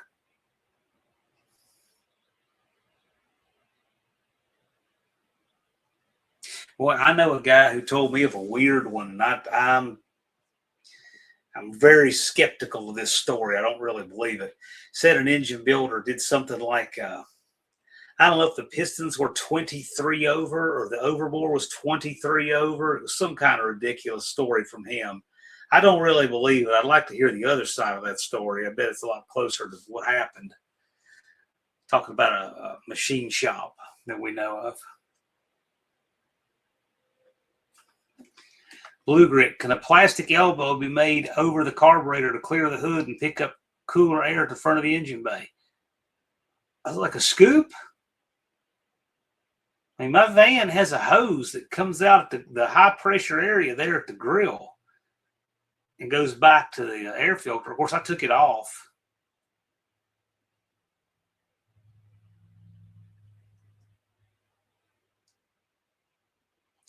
Indecisive Garage, waiting on custom pistons. Lunar said, my buddy's been waiting for his 396 Hemi for over a year. I've heard of 2 years. Mohawk, so what is your worst ever song? I'm not telling you. You guys have to guess that. I will see it one day pop up in the chat.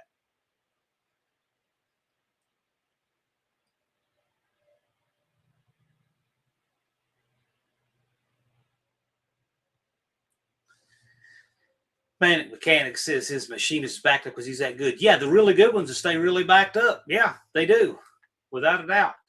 I know a couple who are never very busy, but there's a reason why. Yeah, the good ones do stay backed up. That's correct.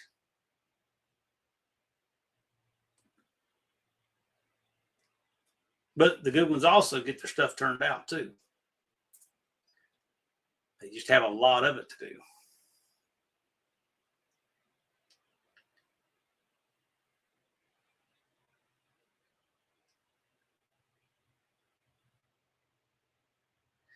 Left turn Dodge found it this week that luckily all my engine needs is bearings and gaskets. Filters are on the firewall, and the filters were draining back, causing dry starts.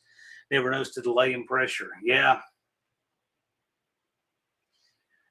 Well, after that clean out on the van, I've got higher oil pressure. I'm assuming it took some of the scuzz off the oil pan screen, the pickup screen. Tanner of Vintage Adventurer Drives joins us, working today and just got back to the station. Thank you. Lunar says 64 Lancer 2-door gasser. That sounds pretty cool. Blue Grit says Seasons in the Sun is the most depressing song. Okay.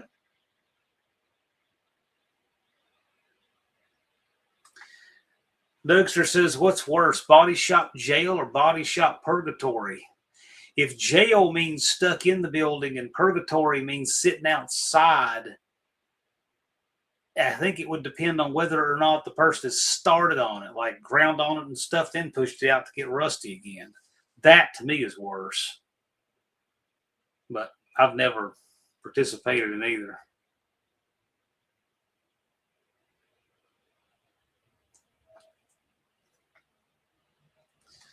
Left turn Dodge's race filters don't have an anti-drain back usually.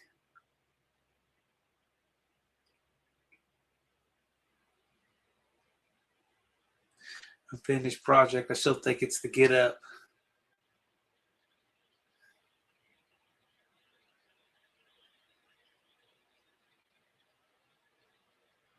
Left turn Dodges. I'm just going to add an AccuSump. Oh, I mean machine shop jail or body shop purgatory. Oh,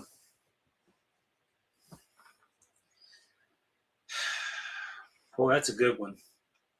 I don't know.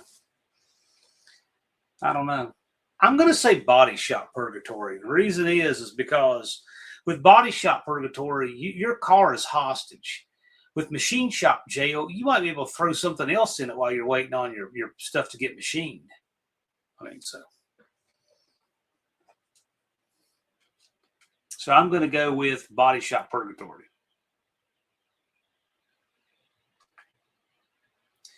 Lunar said, I've had people up my butt to rush me for the 68 911 and the engine build. I've never been so diligent with a car as this thing. It'll happen when it happens. Okay. Question for Cope, since you're in here. My friend Dexter says he has got his car on jack stands and he's got a pressure gauge on his governor. He says that he has 15 at idle. Presumably that's running in gear. And when he revs it up, he gets up to 60 or 70. But then I don't know if that's revving it up with it in drive on the jack stands or what. He said he read something where governor pressure should be 60 or 70 at idle. I said, I don't know how that could be. The car would never shift. It would just go through all the gears. Or it would, I don't know how that would work. Anyway.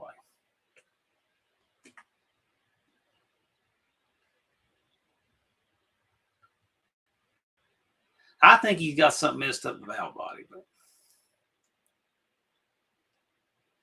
Vintage Adventure Drives. Any of y'all have a recommendation for braided steel fuel line? I'm looking to replumb the fuel system on Scam. You do know that with your Edelbrock incentives discount, they have, I think it's Russell, that they have their braided steel line. Please do not use the stuff made for washing machines. It's not fuel rated.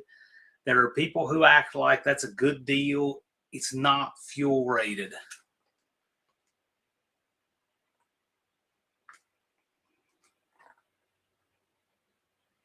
Cope says no way. Yeah, that's what I'm saying. If the governor pressure is high, it's 0 mile per hour going to take off second. See, that's what I thought. That's what he's. I think something's all kind of messed up in that valve body. That's what I think. So I think I'm going to take him a known good valve body out there and stick in it and see what happens, and then we'll see if something's messed up in the rest of it. Lunar says I only use Aeroflow AN stuff. It's the bees. Yes, it is very nice. I would agree with that. I used to, as a friend of mine, I was helping him out when he had a little speed shop here in town. I filled in for him a while. He was off on medical leave, and I used to make some of those braided hoses and stuff. You see, I would have had all kinds of cool content if I was doing YouTube when I was doing that. That was in 2008, 9, back in there.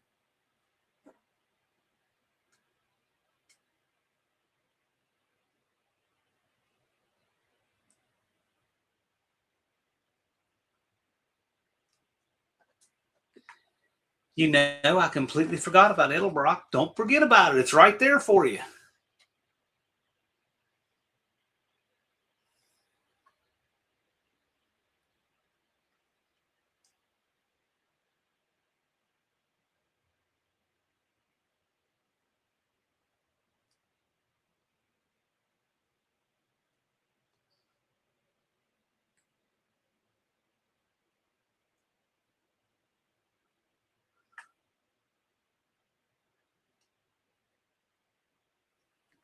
Indecisive Garage, Evil Energy, and Lines is my choice. That's what he likes. Okay. Very good. Dizzy says, call Alex at Edelbrock. I saved some good cash on a few things. Yes. Alex So is our concierge.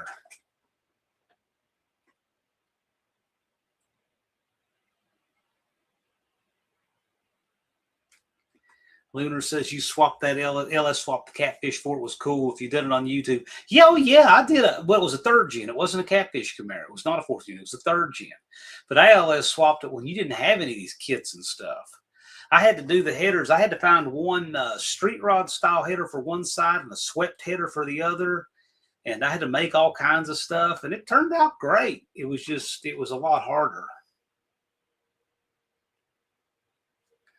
Lunar says he's had problems with Evil Energy. Well, I mean, you know, Tim likes it. Get your deal on the Russell with Edelbrock. Air-Equip's good stuff. Got a lot of good choices. But please don't use the washing machine stuff. It's not rated for fuel.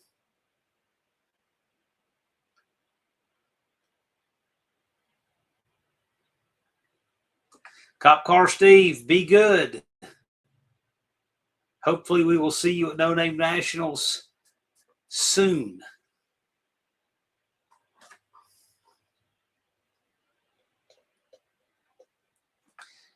Rapid Transit Jason, possibly Jason, have to do a hub bearing and fuel system in the dark. Hey, while we got a few minutes left, I would like to put it out there and plug this 30 shorts in 30 days. It's a lot of fun for those of you who are coming here second shift.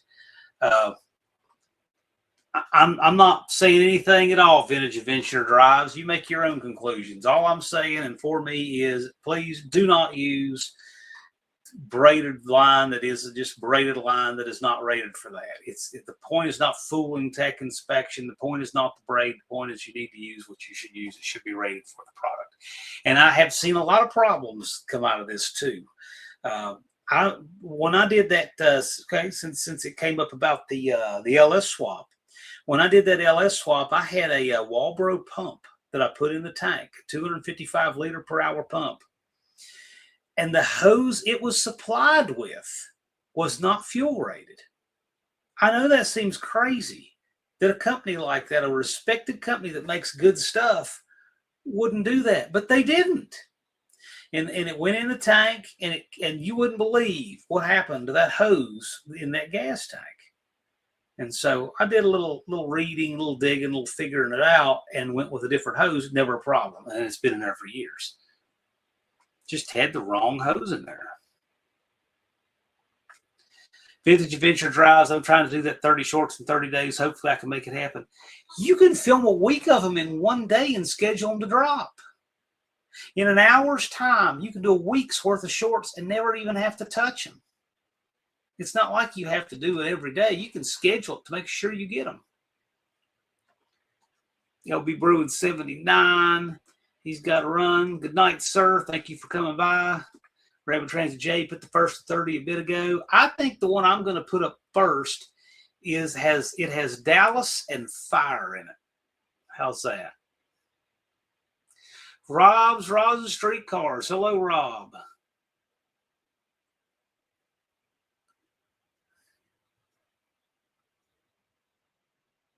Yeah, you can totally do it.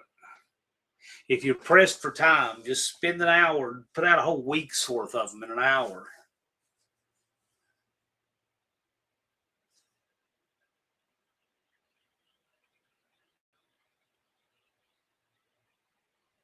I kind of don't like to do that for me just because, well, you can. If you find something else, you can put it out in addition to it. I kind of like the timely,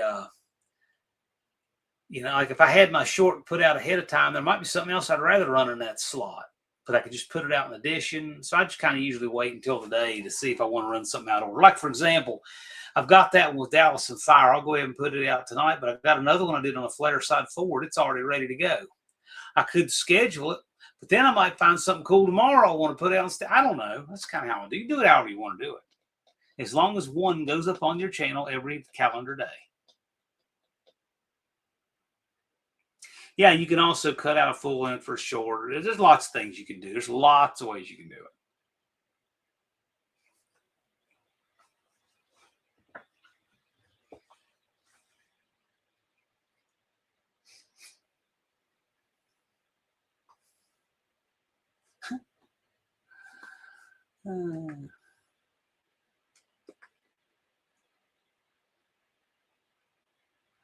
You can usually cut several shorts out of a full-length video, not just one. Yeah, I like to film them for shorts. Yeah, specific. Yeah, if you can, it's usually better. Indirect connection. I could do 30 shorts on 30 different rust holes in my junkyard. Driveway. Make a collage, pics, have music. That's another way to do a short. Yeah, you can do that. There's lots of ways to do them. I did that with the walk through the Mopar Woods. The problem there, well, I say problem, I actually was looking for quality, and I took my pictures in landscape so you could actually see the entire car instead of just a big narrow slice mess. But I had to black out top and bottom so I wouldn't ruin that. And then I put that up as a short, made 3 different shorts.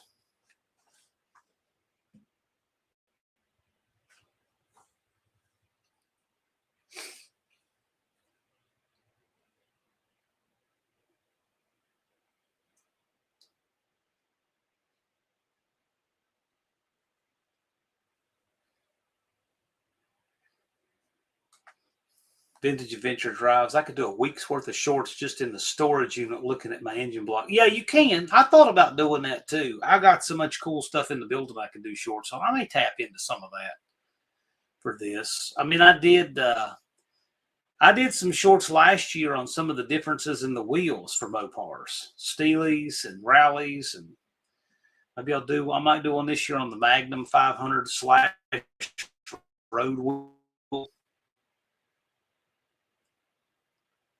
Because I collected wheels since I was a kid. Could have done that when you were moving them, yes. It's really just fun. It forces us to get out and do some content and engage every day, and we're doing this together. It's a good thing.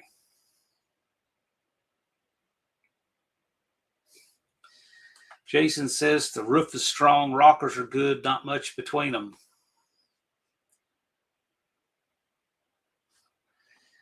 Vintage Adventure drives his best viewed recent short with Shelby burning her leg on the side pipes. Yeah, it can happen.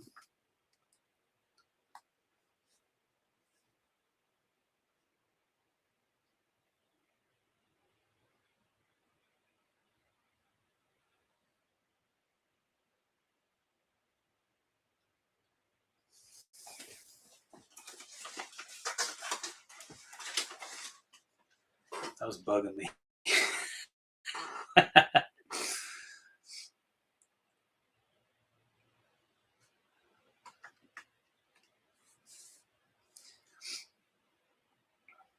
Yeah, I've got a few shorts banked. I could have banked a bunch of them doing this work on the van.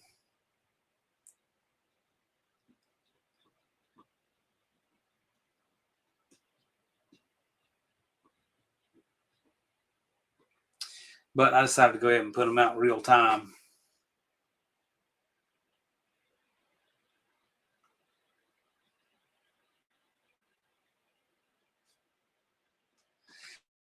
Mohawk says a long time ago got fired from Pepsi because I tested positive for Coke. Jethro's been chilled tonight. He has, but it's because he's probably worn out from that trip, and we walked this morning. Got a little warm doing that, but he's actually just across the hall. He's been chill. I've found some tricks to help him chill out at night.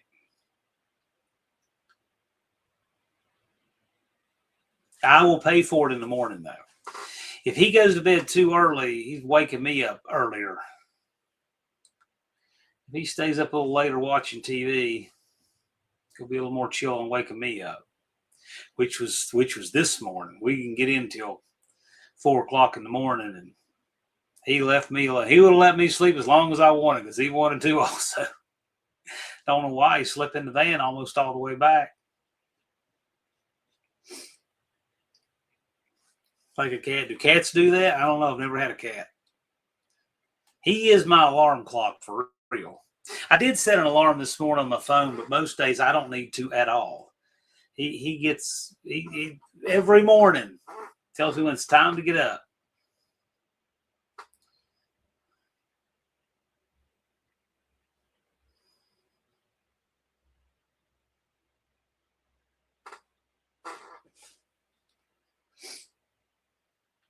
I was showing property today, and my client said, "Oh yeah, we're going to the beach in the morning." I'm like, so jealous. Going to Nag's Head.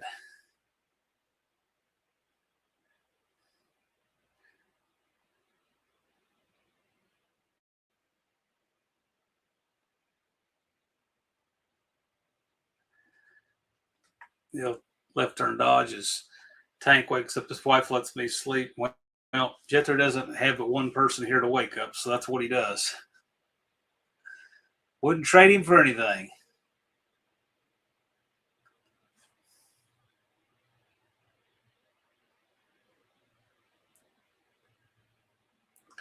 Cats will stand on you and sniff you. Yeah, they do that. Selling beachfront property. I've never sold any beachfront property because I don't really work in the Tidewater market. It had to be in Virginia. But, I could. I'm licensed to. Be interesting. I have some clients in Virginia Beach, but they buy over here. The nice thing is they close down there with their attorney. So that makes for a nice tax deductible trip to Virginia Beach. Works great. I need them to buy something else. Wendy says, we are still here just sitting on the front porch. Cool. You're sitting in your grandstands with the dragway. Oceanfront property in Arizona? No. I said Virginia Beach. I don't know where Arizona came from.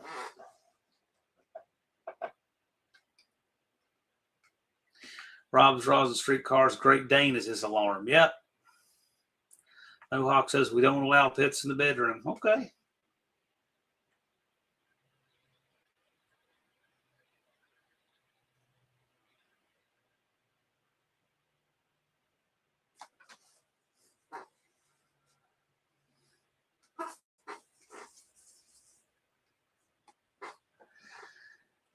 Dust Devil Brian just got here late, had to work. Understandable. Izzy says the London Bridge is in Arizona. Cool. Dust Devil Brian, I'm glad you're here. How's it going, sir?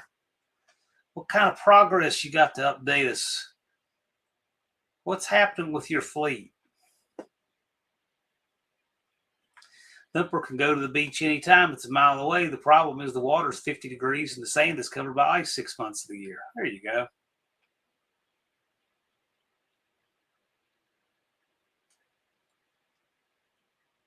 Yeah, there you go, Turn Dodge. Suppose they don't want to let me in the bedroom.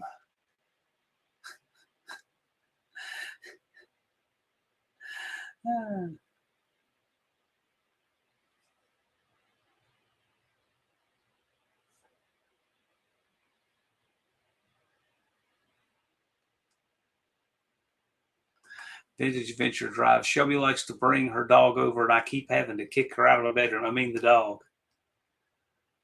You have your own leper colony there? Dust Devil's been working on the new RV. Yeah, Dust Devil Brian's got him a party barge now. Brazil's getting ready for Power Tour. Watch the seat you sit in. If you haven't seen that on his channel, check it out. Bobby went for a ride. Left turn Dodge, so I was out of town Tuesday night. Dog was happy to take my half the bed. Jethro likes to take the very middle of it, takes all the covers, grabs them up, makes a nest, lays right in the middle. I'm like, gee, thanks.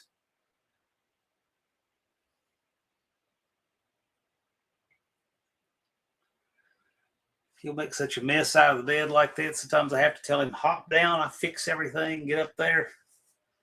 He just makes a mess. Brazil said, I fixed it. Did you fix the chair itself, the one you chucked across the room?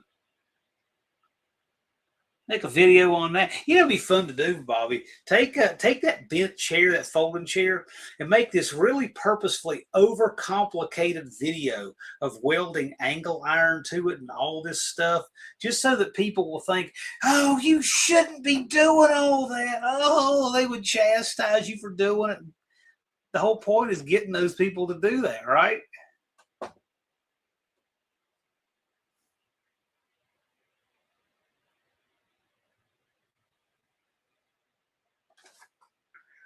Wendy had a car run him off the road, run her off the road. Yeah, I call their street the dragway for good reason. Later, Tanner, thank you for coming by.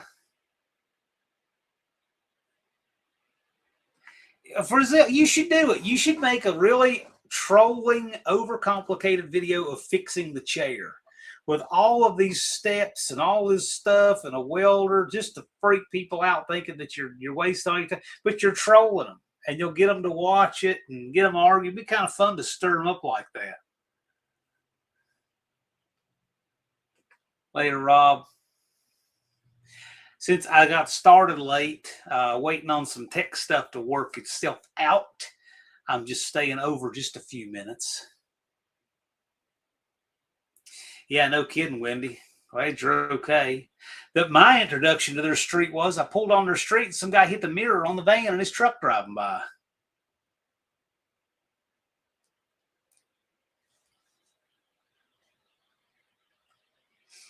Yeah, do it. That'd be great.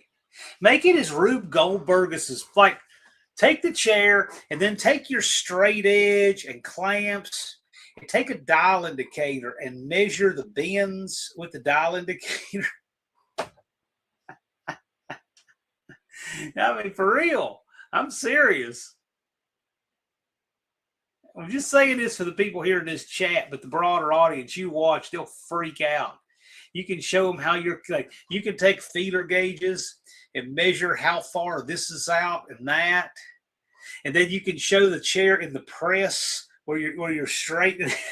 You drive people insane watching that. And I guarantee you probably at least a third of them will think you're for real. If you play it straight and don't oversell it, but just play it like you're actually fixing it, like it's a rare piece of automotive sheet metal, you'll have them all going. Dust Devil Brian's debating putting a set of Speedmaster heads on the Duster's 360. Sure. Calipers and micro. Yes, yeah, for real. Yes. Yeah, but don't oversell it. Don't oversell it to the point where people know you're kidding. Don't oversell it. Just do it like it's a very serious repair. Treat it like you got this 1 year only fender and you've only got one. And it's got to be right. Treat it like that and just sell it just like that. That's what I know how to do, is to sell stuff. I'm telling you, I think it'd be great. Because let's face it, that's what all of these Pakistan repair videos are basically doing to all of us. They're not fixing all that crap because they're trying to save something worth 47 cents and spending 3 days fixing it. They're doing it for all the YouTube views and revenue they make. That's why they're doing it. Oh, yeah. Yeah, for there you go. Once you have it done, put a skim coat of Bondo on it and sand it and spray it and clear it.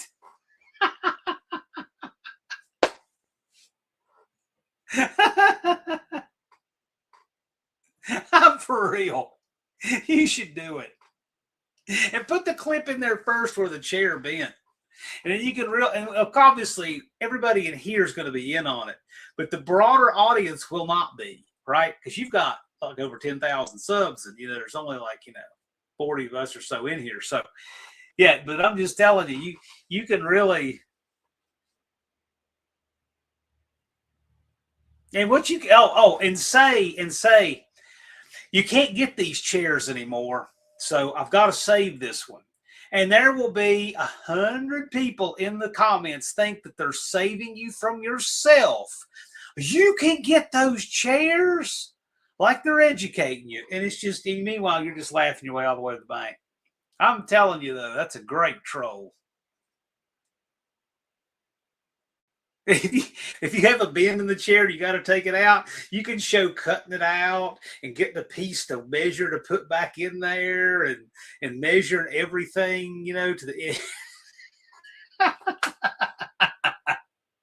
The more of these ridiculously unnecessary steps you have in this repair, the funnier it'll be. But you got to play. Don't oversell it. You got to play it real straight, like you're on a mission to fix some rare, some rare component here.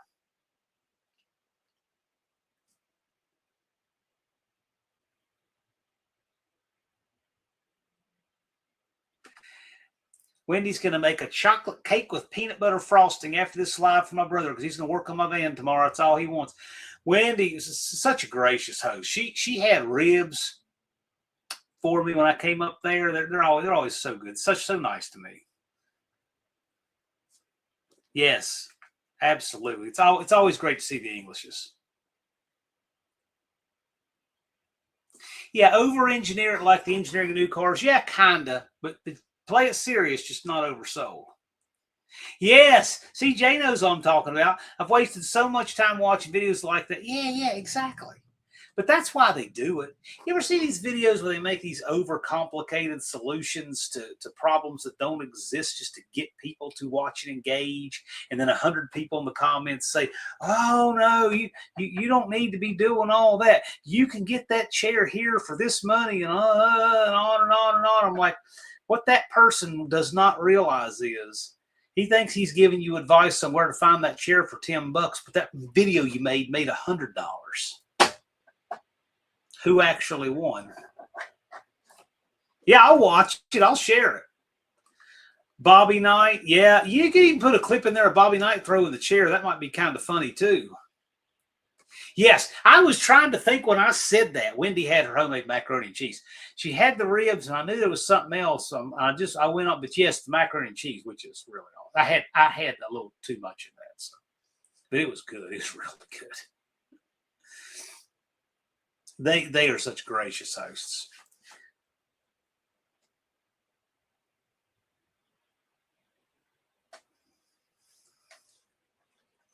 I would like to come up and see them again. It's always fun. Yes, it was a chair like that. It was Bobby Knight. He threw the chair. It's time of thinking. I think it was the early 90s, something like that. Hammer and dolly work. Yes, complete with that. Man, if you have a little dent in that chair, like in the back or the bottom, and you're like taking a torch and hammering and dollying and straightening, it'll drive people crazy.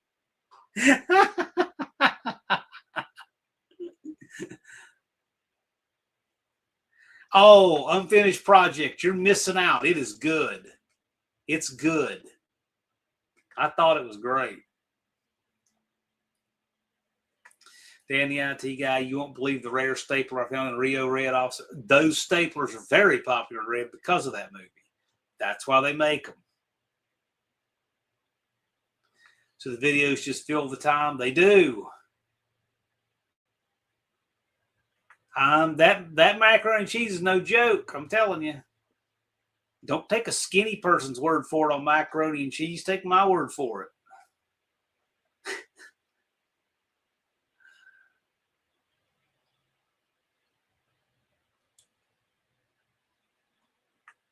Yeah, it's baked. It's good.